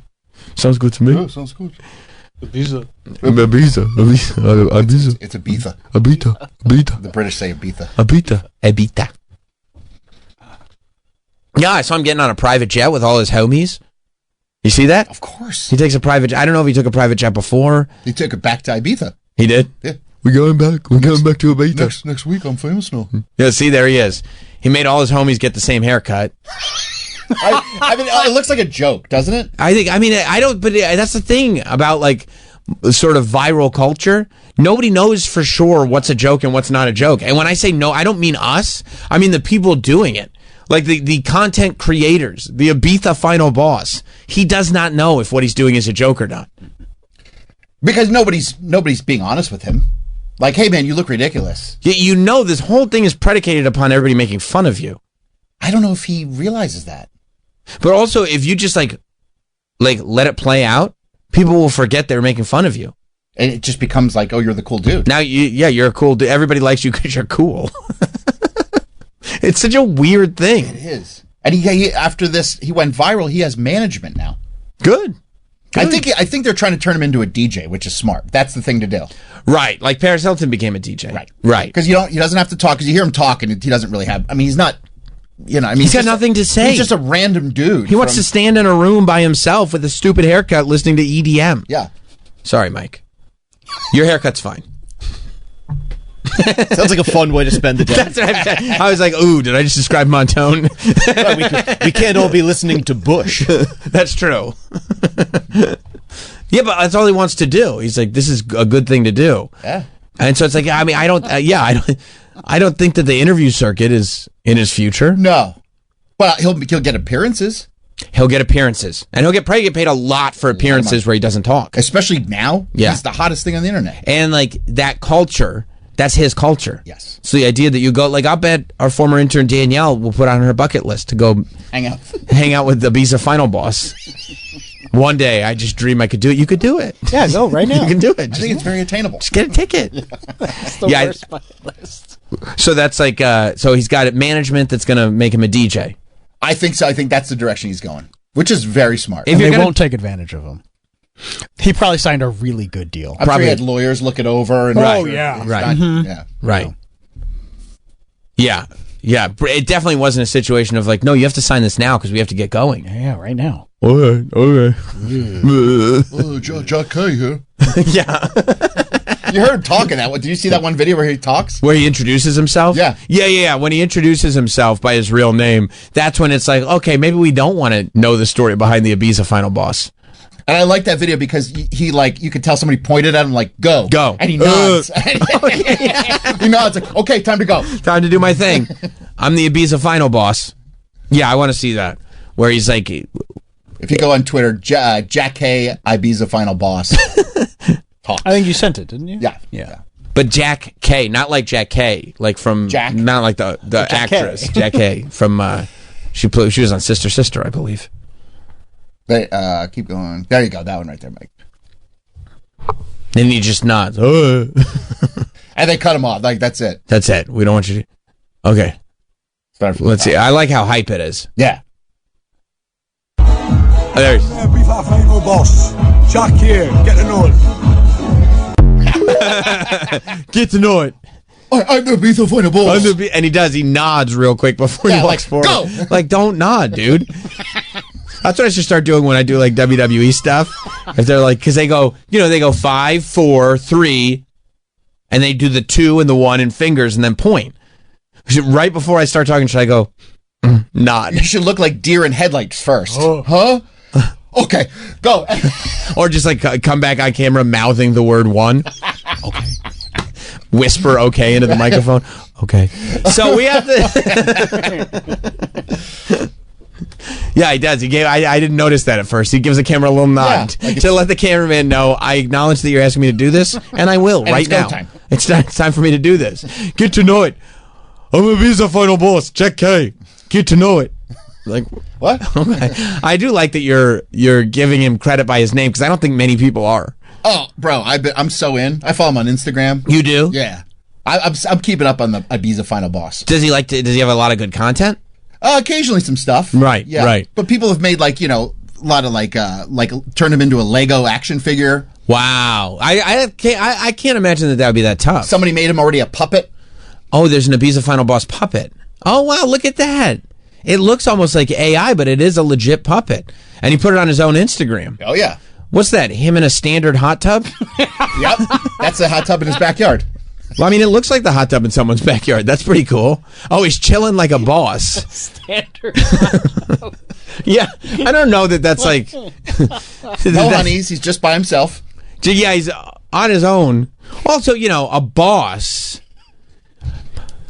I don't know if that's a boss hot move? tub. No. Well, but in his defense, he didn't give himself that name. But he's writing chilling like a boss, and he wrote chilling. Yeah, no, you're right. And with the G. Like Troy, if you bought that, God bless you, by the way. Chilling. I want to put that first and foremost. But if you bought that hot tub, Liked by Troy. Of course it would. I did like it. If you bought that hot tub and put it in your backyard in Florida, I wouldn't be like, oh my God, you must have had some kind of extreme financial windfall. You're now living like a boss. I'd go like this. Cool, you got a hot tub. I mean, that's probably a $1,500 hot tub. Yeah, it's not nothing. Yeah. It's like, oh, that's a cool upgrade. Yeah. But I mean, it's not like, holy shit, dude. Wow, he's really doing it. Well, you understand, again, there's a difference between like one day I'd like to have that and Danielle saying one day she'd like to have that. That feels very Danielle bucket list boss move. Is there a chance we're celebrating a slow adult? No. Okay. There's no way he'd be this famous. I think he's just British. I think just British. He's just British. I think you're right. Yeah. Yeah. That does trick me sometimes. I mean, you hear him talk, it's just like, what is he even? He's mumbling. He's obviously doing well. He's got that same chain that he wears everywhere. It doesn't look like there's any jewels on it, but still a nice chain. And he goes to the barber a lot. And those teeth don't come cheap. No, they don't. Trust me. I've priced them. Yeah. So, no, I mean... I'm all in. I think he's great. Yeah. I'm surprised you didn't leave a comment. I'll just hit the like button. You should hit the like button. Just leave a comment like this guy who wrote blessing or final boss blessing my weekend or blessed you. I mean, just telling him he's blessed. I think just the idea that like God was like, I know you're just a regular person, but what if I made you the Ibiza final boss? That this might be the God might somehow be involved in his recent windfall of fame. It's a wild take. I think it's very possible. Very possible. Would your fiance be mad if you invited him to your wedding? If he was your one witness? He's my best man. Yeah. If he was your... You're like, that's Jack K. He's the Ibiza final boss. You better get to know it. Oh, she's very well aware of the Ibiza final boss. You showed her? Oh, of course. Yeah. I was like, you have to see this. He's going to be in all the photos. That's right. That's right. Yeah, whatever his appearance fee is, I would pay it. I mean... He chills like a boss. That hot tub didn't come for free. No. There's a standard price hot tub. See if he'll fly out. Yeah. It's a standard priced hot tub. Yeah. Probably on sale at Home Depot. You could probably get it. If somebody Kool-Aid's through his fence, probably same place he got the hot tub, he could get new fence paneling. It was great too. Like the weekend he became famous on the internet, people were like, they posted that photo. They said Ibiza final boss, that video, right? And then people were getting excited because they were finding him in Ibiza. And being like, because he's just a guy, and they'd be like, new angle just dropped, right? Like the Zapruder. Yeah, exactly. Like, whoa! I did watch a TikTok of the top 5 Ibiza final boss moments. Oh, Really? There were 5? There was a compilation. Right? There were 5. I think number either 3 or number 2 was the OG. Yeah. And it was him. It was the one that was him dancing by himself, that first one. But yeah, all the different angles were ranked differently on the list. And it looks like somebody had made him in Roblox, too. Really? Yes. It appeared that somebody... I mean, look, luckily his hairstyle does lend itself to a Lego puppet Roblox scenario. Real easy. Yeah, where you can really put it together. Because they say in a lot of animation that those, that hair becomes the most difficult thing to animate because of the way it moves, all the strands and everything. But it's not that tough. Yeah, so here, Troy, I'd love to see if you agree with the top 5 Ibiza Final Boss moments. So number 5 is the video that we just watched, which I'm surprised it ranked as low as it did. But number 5 is the video where he introduces himself. It is surprising because you finally hear his voice. Right, and get to know him a little bit. Who's the man behind the final boss? Ibiza Final Boss. Jack here, get to know him. Right. Okay, so now number 4 is In the Groove. This is when they dropped a new angle. Because you're right, I remember seeing it that weekend. New angle just dropped. Ibiza Final Boss. Were you texting your fiance going, new angle dropped? I said it. I said, look, here's another angle. Right. So this was In the Groove. This is one of the new angles that dropped. And it's a video of Ibiza Final Boss dancing. Oh, he's loving it, too. He's by himself. He's alone. They call that bass face. Bass face. He's got... Okay. Number 3 is Smile. By the way, when he dances, he doesn't move a ton. Big guys like that don't. It's more of they're just vibing. And is that like a means to an end, or is that a fun thing to do? Well, the music is really good. Yeah, you just feel good. And you have a sound system. Just hanging out. And there's a vibe. It's a whole vibe. Right. And it's a good feeling. Like he's like, this is... So if that led to nothing besides what we just saw, he could say that was a great night. He had a nice day. He had a nice day. It's sun's out, you're right. Good music, probably good, very good DJ playing out there. You would look weird if you weren't vibing. Interesting. Yeah. Interesting. You don't want to just be like standing like back against the wall. But if you go up and talk to somebody, is that kind of frowned upon because we're vibing? I don't know why you... No, you can chat. You can chat. Yeah. Maybe in line to get a drink. Maybe when at the bar is where you chat. But once they start dropping like the big room lecture, then it's hard to talk. But when it's just nice minimal. Do you dance with a partner or not too much? Either or. Can you invite a lady to dance at the bar? Hey, would you like to have a dance? Yeah, you have to ask for her hand. Yeah. Okay. Yeah. Okay. All right. I'm just checking because, yeah. Well, yeah, you saw the chemistry between him and Bonnie Blue. Yeah. Is that typical? That's kind of what it's like. Oh, that's cool. That's cool. I'm going out there. Oh, me too. Okay. I met this bird. Okay, number 3 is Smile Bro. Oh, good. This is good.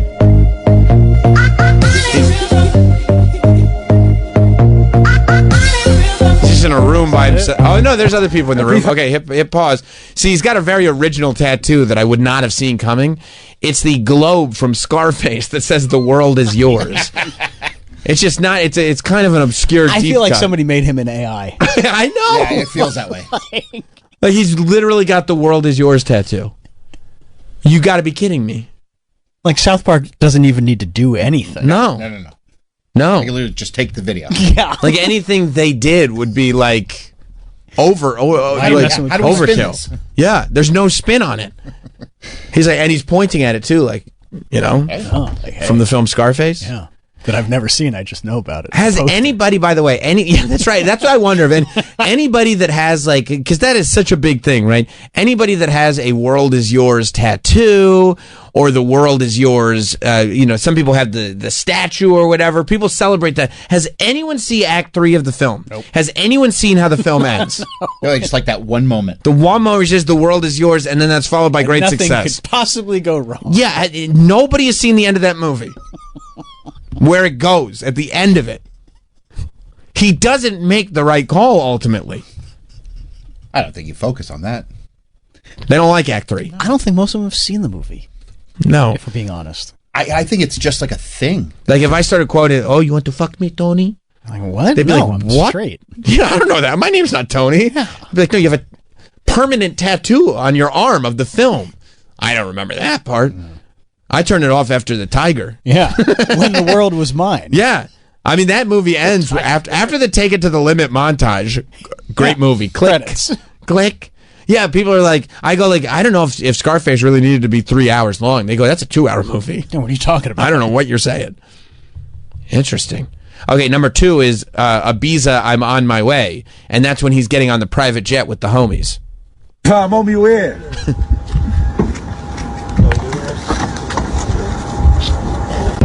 Okay, see, that's like a little bit of a long one.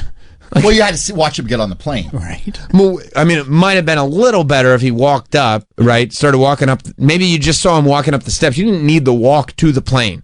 You could have him, literally, it starts with him walking up the steps. Then he turns to camera and says, Ibiza, I'm on my way, and then gets on the plane. You're smart thinking, though. Okay. I mean, I'm going to imagine that these guys aren't, I'm just trying to weave the narrative in the most succinct fashion. I don't think that was their concern. What if I went to them and say, guys, I'd like to weave the narrative in the most succinct fashion? I think they'd look. I don't even know what those words mean. What are you saying right now? What you say? Some bloke just saying some bullshit. You want to weave? It's not a weave. It's my real hair. It's real hair. All right, guys, let's do it your way, guys. Let's go your idea. Hold the phone up. He has like a. I'm gonna say I'm gonna get on the plane. Okay, all right. You're the final boss. You don't think he has a clip guy? No, I don't know that he has a clip guy. I think he has one guy that's taking money from him that's on Instagram edits while he's on the plane. Barely editing. Oh yeah. Whoever he's got one of his boys. I'm gonna go as far as say there was no edit in that at all. No, that's the raw footage. Right. I'd say so. Posted. All right, you got it. Posted. Hot Dog should reach out. Hot Dog would love this life. Oh my God. He really would love this life. Hot Dog wishes that this was his life. He's got the broke version of this. He feels like he's very close to this life. He does, but he doesn't know he's the broke final boss. Did you see on his Instagram stories, he's 30-something years old. He had a beer pong table set up in his apartment? Yeah. Like, come on, dude. Like, I don't want to hate, but like, what are you doing? A beer pong table set up in his apartment. He's like 33. No, he's older than that. Is he? Yeah. 33, 34? Maybe 30's the new 20. He thinks it is, but it's not. I think when you're living in New York City, there is an Arrested Development that comes with that. There is. And, I'll kind of, okay, you're killing it, bro. You're crushing it, bro. I mean, it looks like he's killing it. But then the minute he pulls out the beer pong table in his mid-30s, I'm like, are you? But there's always girls around. So it's like it's hard to if it was just dudes hanging out, I don't know. I've seen videos of guys just hanging out completely alone on the dance floor, and they look fucking awesome. And there's girls around because he goes to Galentine's Day. It's not girls that are trying to hook up with him. Yeah. It's also not very hard to find girls in New York City. They do have ladies. Shitloads of He's non-threatening. Yeah, it's all white ladies. He loves them. He really does. They love him. They do. What's not to love about Hot Dog? He's a lovable guy. He's a very lovable guy. And Annie. And Annie. He's always got Annie around. Who wouldn't? If I had a platonic friend that I could cuddle with and my wife was like, of course, that's normal. Yeah. That you could transfer demons to. Right. Oh, yeah. I'd be like, no, I'm going to vacation with her and we're going to sleep in the same bed. And my wife was like, okay. Oh, have fun. Good. That's normal. Oh, you're just going to do regular stuff? Oh, no problem. Oh, do I have a text? Oh, apparently. I love when I'll tell you what. Look, I call him the broke final boss, but he does have a serious subscription. Yes, he does. He says, I'm 33 and it was in the closet. Yeah, he was next to it. He was coming out of it and he just brought the table with him. The table fell out with him. And they were like, what's that? And he was like, I just thought we should play beer pong. He's not. He's 33 in the way that I'm 33. Like I did do that. 33 again. Yeah. And the girl asked for it. He said the girl asked. Yeah, but at a point, like, I don't know. I feel like maybe if I was single, yeah. God forbid, by the way. Oh. But if I was single and some girl was like, "Do you want to play bear pong?" I'd be like, "What? No, I don't want to do that." I mean, if you're having a house party and people are having fun, it's not a bad thing to have out. I don't know if I would have a dedicated one in the closet. You know what I mean? You also don't like drinking, though. It's an excuse to drink. That's true. It's fun. Sure. Yeah, if you're in a good time situation, like you got a backyard party going. Yeah, sure. And it's kind of rare. oh shit, we're actually pulling. Yeah, let's do this, but not like it's just another weekend. Should I take the beer pong table out? I'm going to pull it out of the table. It's Friday night. Yeah. Of course, come over after work. We'll play beer pong. God bless. But I do think he would prosper with the Ibiza Final Boss. I do too. I could see them being homies. And his social or media... the Ibiza Final Boss would Boss. You were right. would wear him out with the schedule because he's younger. He is. Is he? I think he's 26. Oh.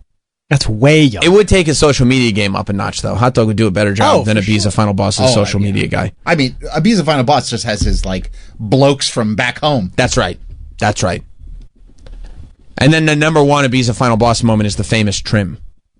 They're looking at his haircut, see? By the way, it looks like he might be balding in the back. I think you're right. Yeah, that sucks. It's not going to get better.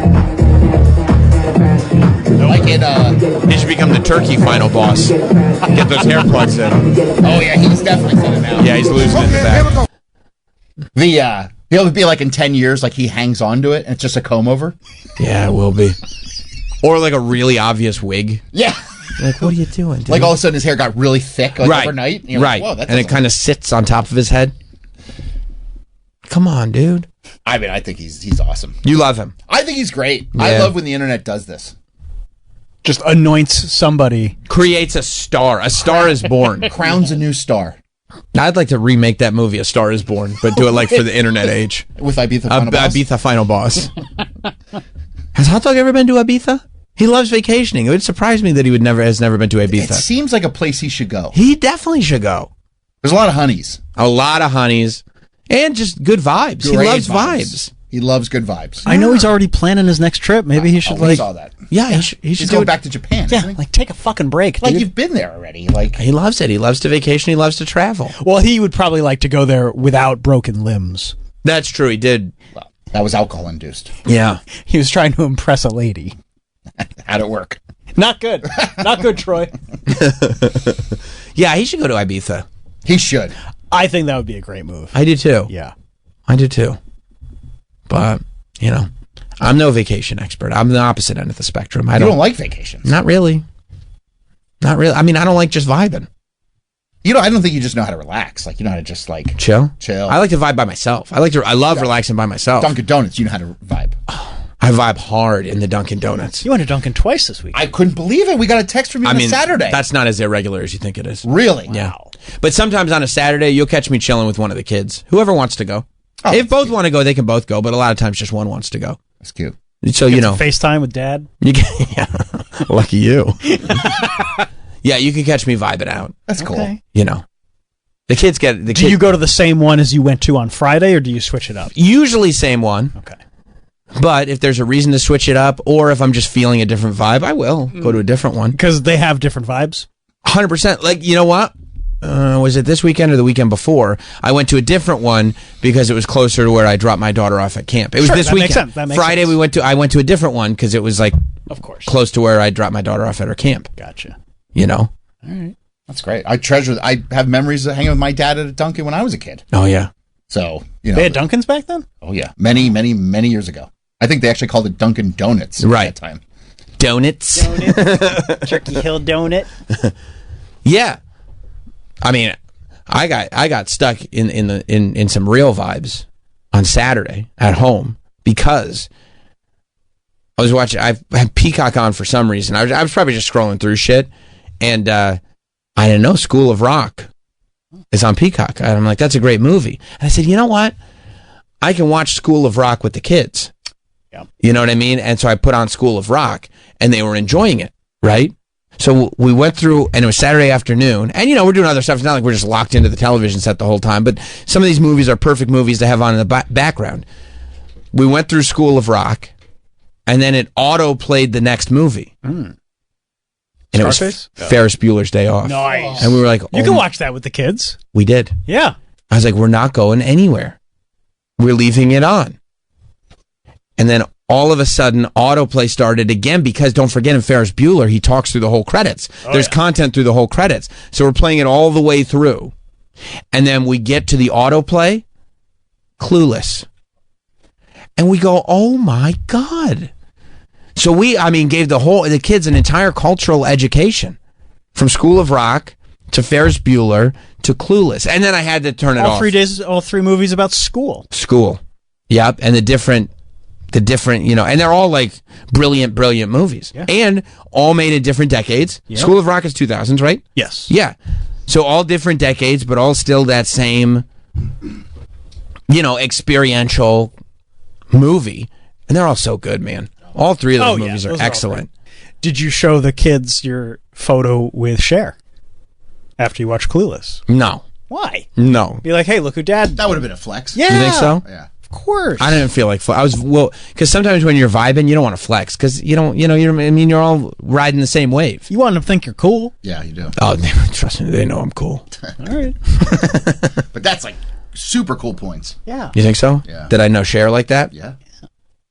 And I was looking at the picture she took with the morning mashup. She had a better time here. Of course, I guarantee it. Yeah.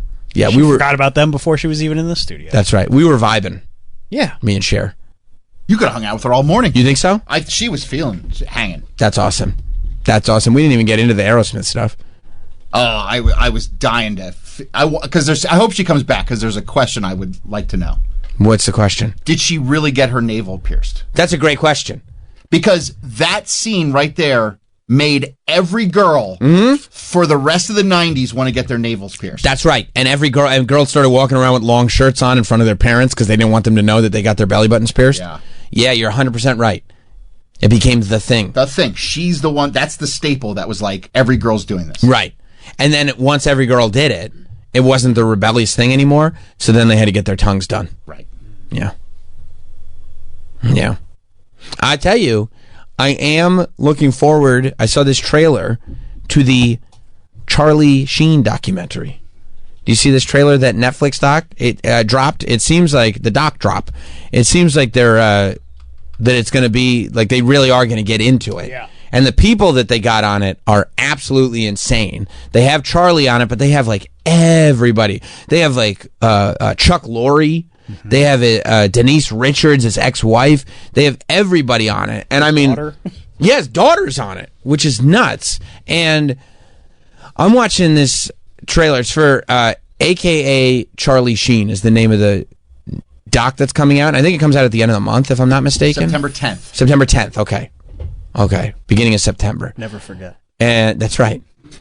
And man, I was just watching this trailer and, sometimes you don't, it's hard unless you were there. If you were there, you remember, like for, I don't know, several weeks, he just took over culture to the point that what he did in the course of a couple weeks like lasted for months and months and months. That whole Tiger Blood winning era. You remember when he started live streaming? Yeah. And like it was such a thing. I feel like I was doing like some kind of night radio or something then, because I remember it might have even been a weekend. It might have been a Saturday night, and maybe I was doing Saturday nights or something like that, because I remember like being on the air, but you had to turn on the Charlie Sheen live stream because it was all anybody was talking about. Like it was when he torpedoed, because he was on 2.5 Men, and Charlie had always had this reputation as a party guy, but like when he really started going off the handle and shitting all over the sitcom, and then Chuck Lorre had to fire him, and it became this ultra public thing that you never saw that. Like you didn't see that side of it at that point. And that show was still big. It was a massive show. They had to replace him. Yeah, with Ashton Kutcher, who he does not come around anymore. No. He's like, nope, I am done coming around. Nope, too many questions from too many people. You're not going to see me again. Mila, we're skipping town. I mean, I feel like his last thing was who was going to get to 1 million followers on Twitter first? Ashton or CNN? That's right. And then he was like, now that I've done it, I won't be coming around again. And then they were like, hey, can you write me a letter? Yep. And then Diddy was like, yo, dude, remember when you wrote him a letter? And Ashton was like, hey, dude, I am just not here anymore. I'm going to stick to, I made my money. I'm going to go Howard Hughes on this. But yeah, dude, like it was. I don't remember what year it all went down, but like it was the biggest. It was the biggest thing in the world. Like he owned the year that year. He did. Like for lack of a better term, it was his world and everybody else. It really was his world, and it's hard. Like there are big stories, but it's like this was OJ big. Yeah. Like OJ trial big. Like it was everything. This was like if Will Smith slapped Chris Rock, but he did it every day for like 6 weeks. And you were like, I can't believe he's still slapping Chris Rock. This is crazy. Like, that's how big it was. It was like we were getting a Will Smith, Chris Rock slap every day for 6 weeks. It fueled us.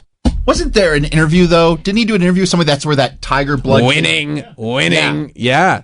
That's like on Good Morning America. It was something, and it was all of a sudden, it was like you couldn't believe there was all these sound clips from him losing his mind. Yes. And you know why I got excited about this? He's got a cameo in Ferris Bueller that I watched over the weekend. That's right. He's in the police station. Yep. That's right. Him and Ferris's sister hit it off. Yeah, let's watch this trailer for AKA Charlie Sheen. This is it's crazy. For this? So excited. How do I present this with any class? I think we're past that, Charlie. We're past that, yeah. When you got a lot of shame about a lot of stuff, shame is suffocating. I lit the fuse, and my life turns into everything it wasn't supposed to be. There's only one person alive that has the answers to so many people's questions about me. And that's Sean Penn, Denise Richards, John Cryer, Chris Tucker, Brooke Mueller, Chuck Lorre, Ramon Estevez. He's going the distance. Great song. Yeah, this is a good song. Wanted to like him because he was lovable, brilliant, handsome, charming, and smart. Charlie's a crybaby. Heidi Fleiss. Charlie's career really took off. the whole world goes, he's the fucking guy. Imagine what that did to my head. He does have a great catalog. Highest paid TV star of all time. Everything was fine for a while. Nobody got hurt, nobody got arrested. For a while. And he started experimenting with everything. When it started to change, it was quick. He kept saying, no, I'm in the hospital now, but next week I'll be ready for the show. When Charlie said that he was smoking 7-gram rocks, he was smoking 7-gram rocks. That's Charlie's drug dealer, who's a talking head. Me and I went to jail. I was aware things were coming unglued. Winning! I can't imagine being my dad. I'm gonna have really hurt the people I love.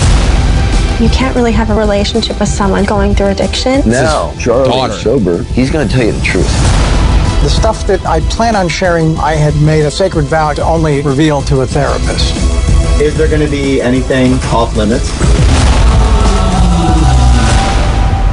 No. Because he's going the distance. Yeah, that looks amazing. Hell yeah. It looks like he really is like, honestly, it looks like he's doing a lot better. You know, just in the trailer, the fact that he's like kind of coherent and speaking like a person and being, at least in the trailer, somewhat honest. It seems like it doesn't look like they got his dad though. Is his dad dead? Martin Sheen? Yeah. He's very alive. Shout out. I'm happy about that. I was just looking up Ramon Estevez. Is that his brother? That's his brother. Except not Emilio. No, that's the only one that they got, I'm guessing. Because I heard a story about the casting for this that like the guy who's doing the film, he was driving down the street and he saw it and he looks out his window and he sees standing right by a payphone, it's Emilio Estevez. And he starts yelling out his window, Emilio! Emilio! It was so crazy. But he wouldn't do it. No, he wouldn't do it. Then he wouldn't do it. So they just got Ramon. They got Ramon Estevez. Yeah, it Charlie have AIDS or something? Yeah. Yeah, he said he had AIDS. Maybe it's gone. Is it gone? I hope so. I hope so for his sake it is. Patrick doesn't have AIDS anymore. That's true. Well, I think he might still have it, but it's dormant. Oh. Hopefully it's dormant for Charlie, too. Yeah. That's, winning. 2015, he revealed he was HIV positive. And what was his run? What do you mean? For movies? No. I mean, like, the Charlie Sheen run. When he became somehow even more famous. Because movies, it would have been like what? 80s. 80s into the 90s. Yeah. I was thinking like late 80s. Like Platoon was 86. Okay. Well, I mean, listen to this. Platoon 86. Right. Wall Street 87. Young Guns 88. Like I was going to start in 88, but it really does start in 86. Yeah. So and then Hot Shots. Ferris Bueller was in 86. That's a cameo. That's a cameo. But still, Platoon is Wall Street, 8 Men Out, Young Guns. Major League was 89. Hot Shots is 91. Hot Shots is 91. Where's Hot Shots Part 2? Hot Shots Part 2 is 93. They forgot Men at Work too. Men at Work was a good one. Loaded Weapon 1 he has a cameo in. So let's say like Major League 2 was 94. I would say like 86 to 92-ish, 92, 93. Hot Shots Part 2 was big. Major League 2 was big. Hot Shots Part 2 is very funny. It was. Yeah, so like it was a 7-year, 8-year run of movies. But it was enough of a run, and there was enough in that 7 years that it all lasted. You know what I mean? It all those are all classics. Because then in the 2000s, and Men at Work's a classic. Men at Work's a classic. That was my favorite. Yeah, and that's when he started doing 2.5 Men. Well, he replaced Michael J. Fox in Spin City when Michael J. Fox had to leave. Oh wow! And then probably the thinking was Michael J. Fox is this famous movie star from that era. What if we kind of did a similar thing? Charlie Sheen's been working, but he hasn't been Charlie Sheen in a while. It was 2011 when he did that show. No, when he did. Oh, when he did his run, 2011. That was so long ago. Yeah. I can't believe how long ago that was, 14 years ago. I just remember we would talk about it on Opie and Anthony every single day. For hours. Yeah. He gave us hours of content. Yeah, I must have been doing nights back then. Like weekend nights. Yeah. Like a Saturday night. Like 9 to midnight, just watching Charlie Sheen's live stream with The Scoop. Yeah, and then 2.5 Men was 2003 to 2011. What happened in 2011? I'm not sure. Maybe the show must have ended. Oh, okay. Because it says 177 episodes. That's enough. That's plenty. Yeah. It's more than enough. Yeah, and then he did the anger management show on FX. That was on for a long... Dude, 100 episodes? But he had a deal where they filmed like 100 episodes in like a year. Okay. You know what I mean? Like it was a crazy amount. Like they just filmed it all at once. Okay. Because they were like, we're not going to risk Charlie Sheen becoming full Charlie Sheen. So we have him now. Let's sign him to this deal. It was like a multi-million-dollar deal. But this is a full-time, like, we're just going to go, boom, boom, like, we're just going to fire through these episodes. And it's going to be enough episodes to get us through 2 to 3 years and then syndication. It was 100 episodes even, right? Season 1 was 10 episodes. Season 2 is 90 episodes. You see what I'm saying? Yes, that's You see what I'm saying? I didn't know that. And how many episodes do you need for syndication? 100. That's what they were the doing. Benchmark, yeah. Isn't that funny? Yeah. That they were like, we'll give you 10 episodes to see if it works. And when it worked, they were like, all right, we're just going to shoot the remaining 90 right now. And just shoot them nonstop. Like, no, we got to do it now. Because people were so used to seeing Charlie Sheen on 2.5 Men, and just him, and then Spin City before that, they were so used to him just being on TV that they were like, yeah, let's just have a show that Charlie Sheen is on that we can just play forever. I hope he gets into that, what it was like shooting a 90-episode season. Hey, that's insane. That's like a game show schedule, except it's supposed to be like a show, like with a plot and lines and a character. Yeah, Tiger Blood and Winning was in the same interview. 2020 interview. Yeah, he said he had Tiger Blood. 2020? Excuse me, I'm sorry, 2011. Yeah. On the show 2020. It was on 2020. Oh, it was on 2020. It was an interview it was a 2011 interview on 2020. Correct. Man. I remember when that aired, it was like, it's going to air, and you just couldn't not watch because it was like crazy thing after crazy thing. Yeah. Yeah. Yeah, you were sitting there like, you heard it, but you were like, but also, before the 2020 interview aired, you figured it can't be that crazy because he's a movie star. Right. You know, he's a celebrity. He's not going to let his guard down like that. And then he's in the throes of it. Just going crazy. Do we have that 2020 interview? Or at least like... Yeah, there's clips of it, I'm sure, because it's like an absolute television classic. It was cultural. It was a culture. It shifted culture. I think so. Yeah. I mean, just insane. Insane, man. Just thinking about it, right? Insane. Like the fact that he would come on fucked out of his head. Because I'm sure he was like, as he was doing the interview. He's probably tooting coke in the bathroom. Like crazy. If we're lucky, that's all he was doing. It's probably so much worse. But you got that, Mike? Yeah, and then oh yeah, look at him in his own words, and that's also a way to like go like, no, we didn't ask him to say any of this. That's his own words. He decided to do that. Go. Yeah, I am on a drug. It's called Charlie Sheen. It's not available because if you try it once, you will die. Your face will melt off, and your children will weep over your exploded body. Too much.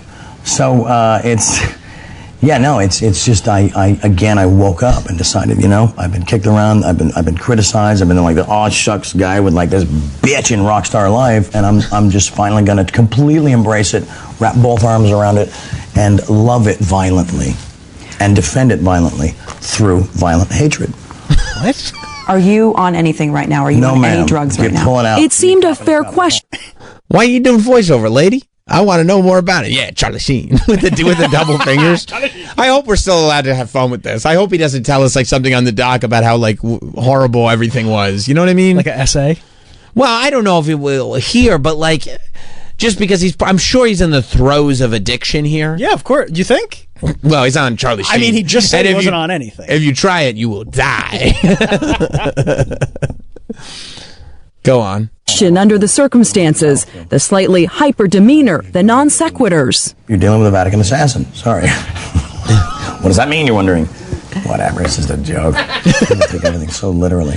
How about I tell them I'm a high priest, Vatican assassin warlock. I'm Hitvar, you know what I'm saying? Come on, man. Forgot about the warlock. And what does that mean? I don't know. Where do these words come from, Charlie? Those words just sound cool together. It comes from my grand wizard master. I don't know, man. Stuff just comes out, and it's entertaining, and it's fun, and it sounds different than all the other garbage people are spewing. That's right, Charlie. When was the last time you used? I do not remember. A week ago, 2 weeks Maybe ago, a month 2 days ago? 6 weeks. I don't know. Are you willing to take a drug test? Sure, you got a cup. I mean, I got nothing to hide. In fact, right after our interview, he took that test and passed. There you go. But is it that easy to give up the role he's played for so long? People always compare you, the person, to your character on 2.5 Men. Yeah, I got $2,000 in my pocket that's itching to turn into $12 and a hangover. If the true story was ever told, of course, it would have to be on cable. Oh, Some well, of that it true is. story, of We're about course, to get it. We're finally going to get it on Netflix. It would have to be streaming. I can watch this whole thing. I'm the same. It's such a throwback too. And you know what? It's crazy how long ago it was.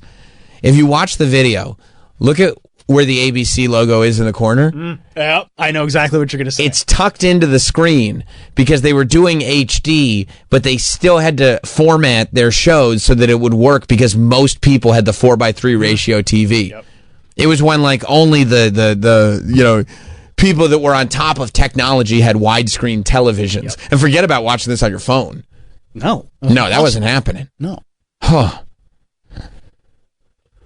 Charlie Sheen.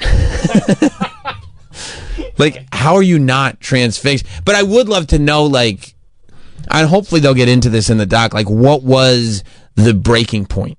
Like, what, because it did seem to happen overnight. Like, just one day, Charlie Sheen was everywhere talking like this. You know? Yeah. How did he get to that interview? Yes, exactly. Like, was he fired? I think he was fired from 2.5 Men. And I think he went out ugly, didn't it? Guns blazing. Yeah, guns blazing. Guns blazing. But like, I mean, from a personality point of view, was there really like a day that everything just shifted, or was it just as simple as he started using again? January 2011. I love by the way, shout out to 2011. 2011 one was time. a great year. 2011. We didn't know it at the time.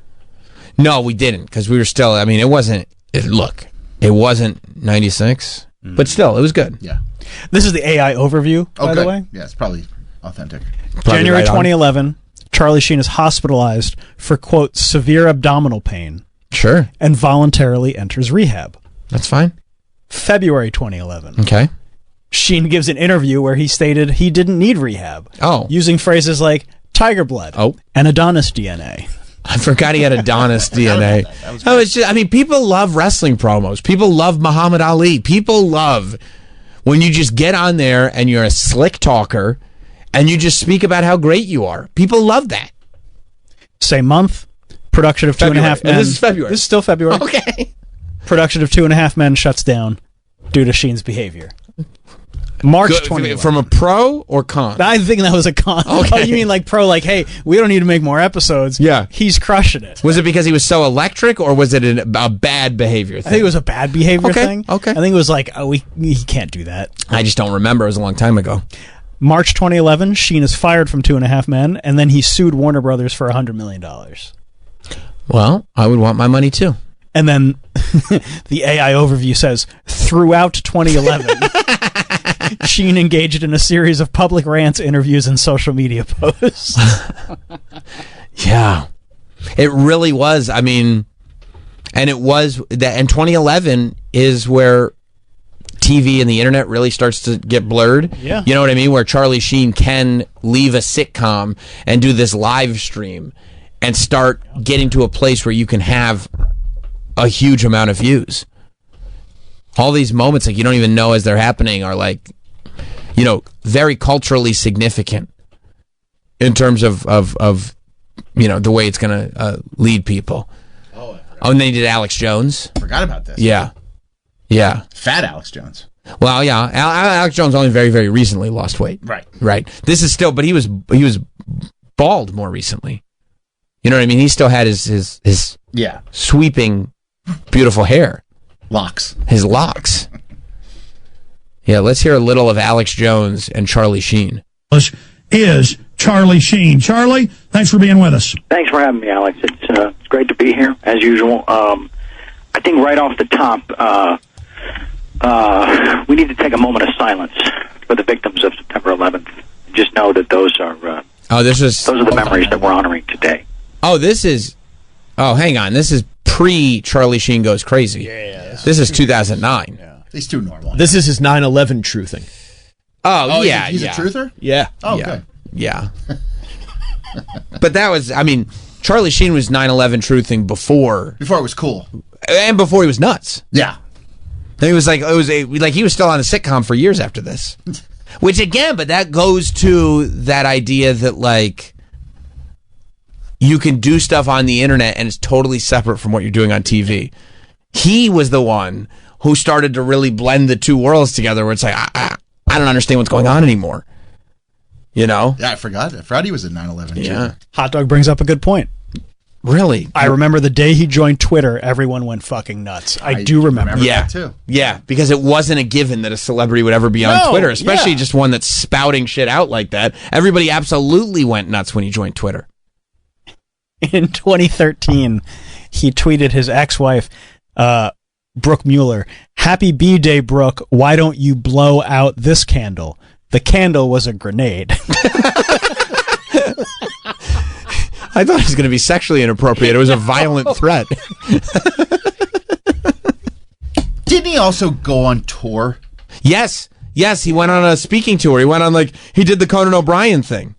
And I remember everybody was so excited about it, and then people went to it and like, this sucks. It sucked. Of course it sucked. You're just rambling on stage saying the same nonsense he's been saying on the internet, except you paid a ticket for it. Yeah. Yeah, that was probably the this is over. Jump the shark. Yes. Oh. That was my Violent Torpedo of Truth tour. Right. The Violent Torpedo of Truth tour. That's when we were done. Yeah, it's over. Yeah. Because now it's like an organized, ticketed event. Right. Where it's like, oh, this doesn't feel crazy anymore. You literally have to make the gig. Yeah. And you're saying you have to be responsible and be here. Yeah. Yeah. Yeah. It was a 20-city tour. That's crazy. What a weird thing to... I mean, it's funny that he got talked into doing that. But it's also because nobody made money on the internet yet. Yeah. So, like, the idea of now he would have just started a podcast. Sure. But it was like the only thing. I mean, it was around that same... Conan did the same thing. Right. It was like the only way to get in front of an audience was to just go on a multi-city tour and try to monetize that way. Because how are we going to monetize on the internet? I do need to correct myself. I didn't give the full title of the tour. It's the Violent Torpedo of Truth, Defeat is Not an Option tour. Oh. Good, because I didn't know 100% which tour you were talking about. I was getting my tours confused. Yeah, I think I've heard of that tour before. I don't think that was Charlie's tour. I think Charlie's tour, something wasn't an option, if I'm not mistaken. Yeah. Man. What an unbelievable era. You think he has a comeback? I could see it. You think this may be like his redemption? I could see it because he was beloved in the movies. Mm-hmm. Sitcom audiences did love him because they loved that 2 Men and a Baby or whatever that show was called. And even at his worst, when he was tiger blooding and everything, he was beloved. He was. Like, I think that people would be very happy to see him come back. Like, I think if it felt like, I don't think he could come back doing like, I don't think people want to see him collapse again. Right. But if it was like doing acting work and stuff like that, no, I think people would be pretty psyched about it. He'd have to be in like just an amazing movie, like a new Quentin Tarantino movie or something. Yes, I think if it could be like figure out some, I mean, yeah, or like, yeah, some kind of like Ari Aster thing or like an A24 movie, something. Just something that he does where he shows that he still has good acting chops. Yeah. People would go nuts for it. I think he'd win an Oscar. Yeah. You know what I mean? People love that. Yeah, he doesn't have anything. And it's been long enough. It's been since 2011. It's been long enough. Sitcoms aren't even a thing anymore. Right. The whole internet, like people doing shocking things, that's over. Like, yeah, I don't see any reason why he wouldn't, you know? Maybe he could be on The Paper. I did see the trailer for The Paper. Yeah. I did like one part. I liked one part. You did? There was one, I thought it was cute when Oscar was like, not again. Oh, yeah, but... Because I said I remember from before. Yeah, that's just a member berry. That was a member berry. Yeah. and I didn't have to think back to remember because I watch The Office all the time. Right. Yeah. It's like, oh yeah, that guy. Yeah, because the documentary crew that did The Office is somehow managed to find the budget after, I mean... Well, it's a documentary. They followed The Office. Do you have any idea? Yeah. Do you have any idea? I mean, it was probably very successful. The PBS series, The Office, that was the documentary that they made? Yeah. Do you have any idea how much money that would have cost to produce? They followed them around for 10 years. That's crazy. That's millions of dollars. And it was a PBS documentary, right? Yeah. It's millions of taxpayer dollars. Yeah. I mean, can you imagine if Elon found out how much money taxpayers would pay for the documentary that the series The Office was based on? That's a good. Yeah, dude. I mean, I've thought about that recently. Like the logistics of it actually happening. And why wouldn't the documentary crew be like, look at this, Michael Scott is leaving the company. That's a perfect ending. That's a perfect ending for this documentary. Instead, they're like, no, I need to know more about this D'Angelo Vickers character. And they go, D'Angelo Vickers? And then he was a terrible character. He was funny. You didn't think D'Angelo Vickers was funny? The Will Ferrell character? Yeah. It made no sense. But you didn't think Will Ferrell was funny? I'm not asking you if it made sense. It was funny. He was funny. Right. But he literally changed episode to episode. Yes. Like the writers had decided not to define the character at all and just decided to start from scratch every single episode. I would agree with that. I thought the opening when he's introduced to the office and him and Michael are on the phone with each other and don't realize they're both there, I thought that was funny. But like when he just became like a crazy maniac guy. Right. I was like, this is a cartoon character. This makes no sense whatsoever. I liked when he just ate the cake with his hands. Why would he do that? Because he's a crazy maniac. I mean, The Office was like reality. Also, based. I don't think they had an out. They didn't have an out at all. They were like, just throw Will Ferrell in there. Yeah. No, they did not have an out at all with D'Angelo Vickers. I agree with that. And I mean, and I don't even say like, I'll roll with The Office very deep. I'm a Robert California fan. I love Robert California. He's kind of a cartoon character, and there are parts of the show that he should not be involved with. No, but I think James Spader he pulled it off really well. He pulled it off. He probably should know my real name. Right. I'm like, okay. I like that. Yeah. He probably should have been on less episodes. So it's more like he's this like... Yeah, they didn't know what to do. They had no clue what to do. And they had so much advance notice. A lot. It was like a whole thing. Yeah. Yeah, they had no clue what to do. I like Kathy Bates. Kathy Bates I thought was good. What's his name? Gabe I actually enjoy. I like Gabe too. He's real creepy and weird. Yeah. And I do like the exploration of Gabe's character. Andy Bernard is one of the great murders of a television character of all time. It felt personal how dirty they did Andy Bernard. Well, with good reason. Because his I think Hangover? it was personal. Because he's like, I'm going to go shoot The Hangover and I'm a big movie star now. Yeah. And they're like, well, guess what? We're going to make you look like an asshole, dude. He ruins the show for some people. 100%. Like, my wife does not like watching when Andy Bernard's on. And I get it. I can't argue. And it's a shame because if he had never become the manager, he would have been fine. Yeah. He was great in the Stanford years. Yeah. And he was great when they first came over. And he was trying to suck up to Michael, but Michael, like, didn't like it. That episode's so good. It's so funny because Michael loves being sucked up to, and he's like, oh. He's just hiding from him. Yeah. But, like, that character gets rough. D'Angelo Vickers is terrible as a character. I can't stand it. That's fine. And I like Idris Elba. He's good on it. Yes. Because you know why Idris Elba's so good on it? Because Jim becomes a douche. You know what I mean? And they flip, and I like that. Yeah. And then Jim and Pam eventually become very unlikable. Well, yeah. At the end. Yeah. And you just realize that, like, that they weren't, because they started as, like, these are the two normal, relatable people. And then they just stayed in the job the whole time. But, yeah, but that's all to say. And for me, where I can't get past it is when they started and stopped the sound guy who's doing the documentary is in love with Pam, and then they just didn't go. Yeah. That was, to me, where it ended. Yeah. I'm like, what the fuck are you talking about? Yeah, I mean, I think it became a situation where they had no more ideas, but the show was finally popular because the show was not popular. Right. Those first, like, really, really good seasons, 2, 3, 4, it was not It was not a popular show. It was always on the verge of being canceled. Mm-hmm. But then when it did get popular, it's like because whatever of DVDs. Yeah, and now it's like whatever we put on TV, you'll watch. And then they fell out of ideas, but they had to keep going because they were making so much money. Michael Scott Paper Company is a high point. Love the Michael Scott Paper Company. Pam's being a bee. Yeah, so this documentary crew that wasted millions of dollars making a documentary about The Office has somehow managed to convince the Pennsylvania government, I guess? I don't know. That they should make a documentary about this local newspaper. And I'm imagining that the hook is going to be that the newspaper is fighting hard not to go out of business because, you know, it's 2025. But yeah, we won't watch the trailer now. We don't really have time. But I don't need to see it again. Yeah.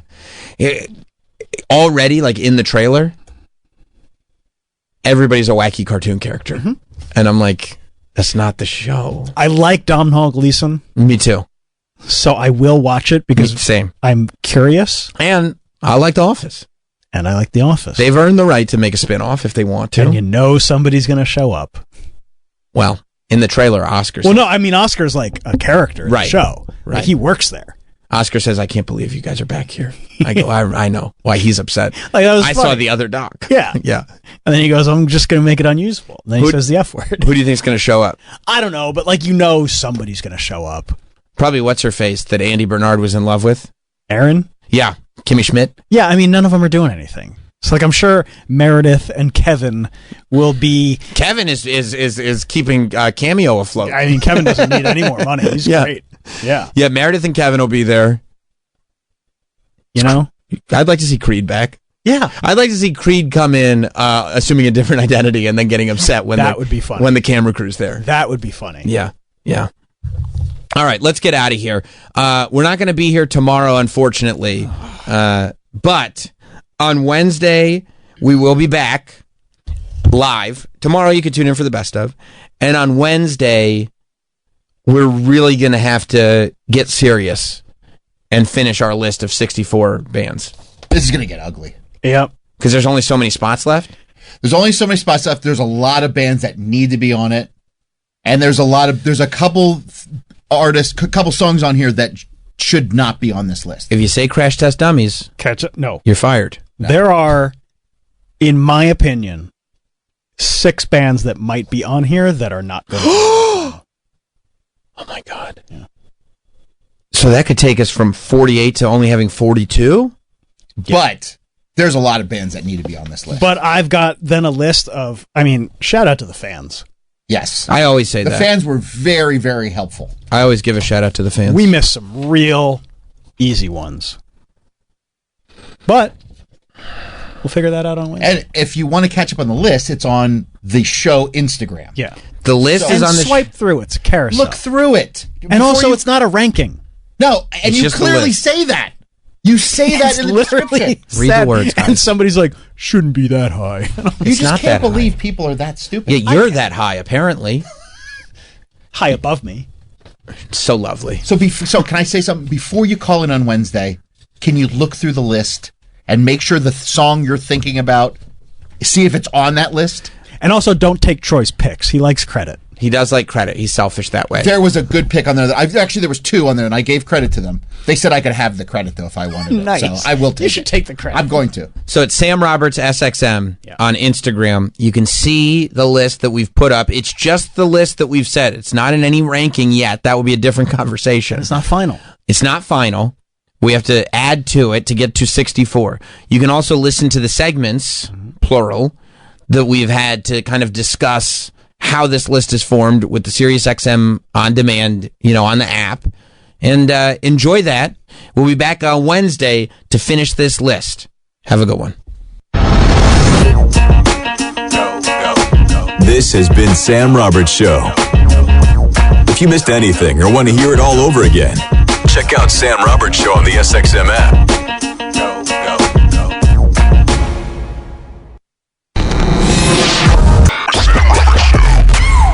Ladies and gentlemen, what are we in? Decked out head to toe, tops and bottoms, matchy.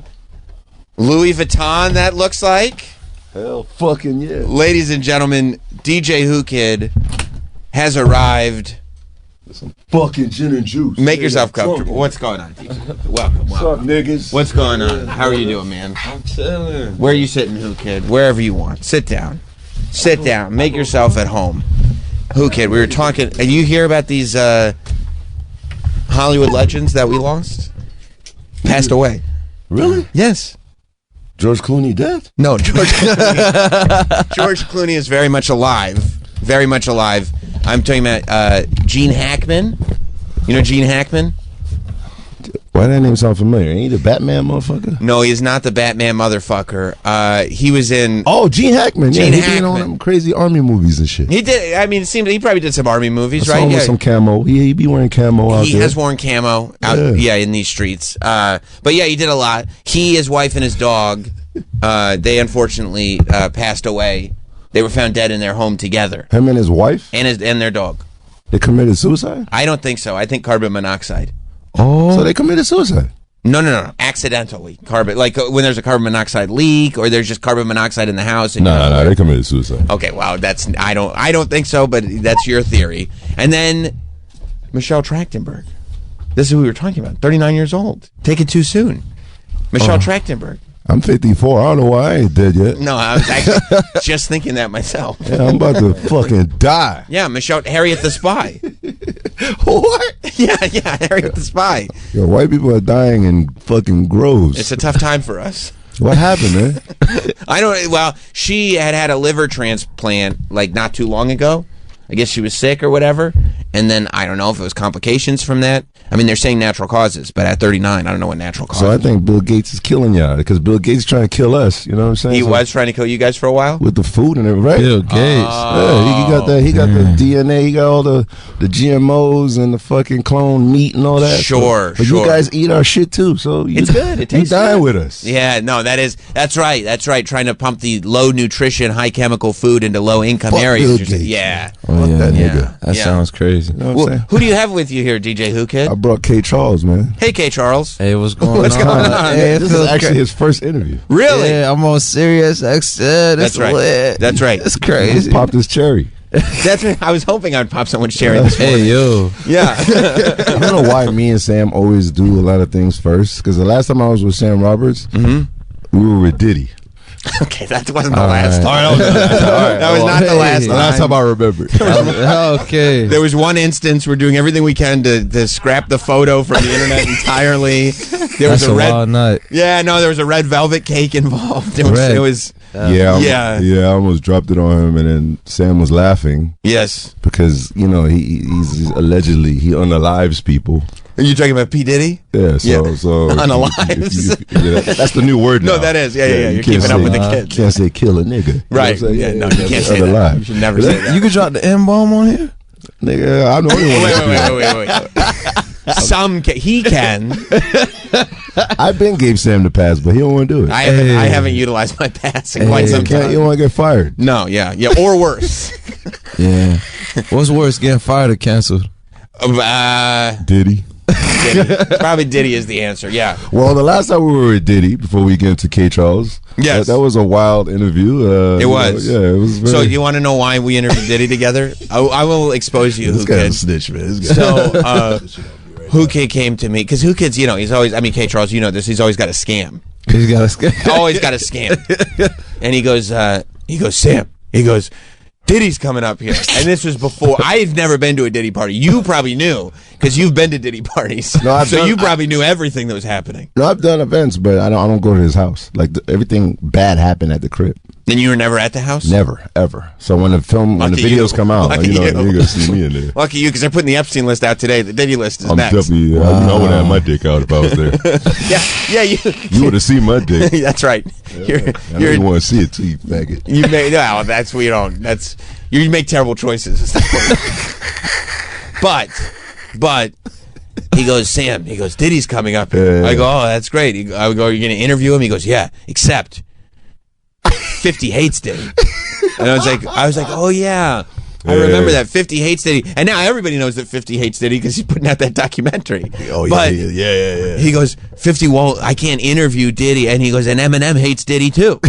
Wow. He goes, I can't interview Diddy on Eminem and 50 Cent's station. Like they'll both be mad at me. I go, oh okay, yeah, you're in a pickle. And he goes, a pickle. Yeah, you're in a pickle. There you go. And he goes, okay, here's what we need to do. You need to do the interview with me, and we need to tell everybody we're doing it for your show.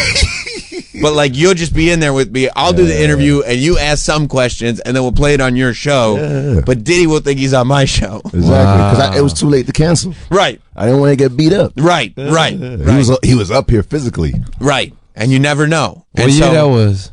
That was probably a long time ago. It was definitely way before the pandemic. It was it was at least it was when I was doing the night show, so it had to be 8 or 9 years ago. It's like 1,000 baby oils ago. That's right. It was probably like hey, you got the baby oils alone. This guy's on his live. He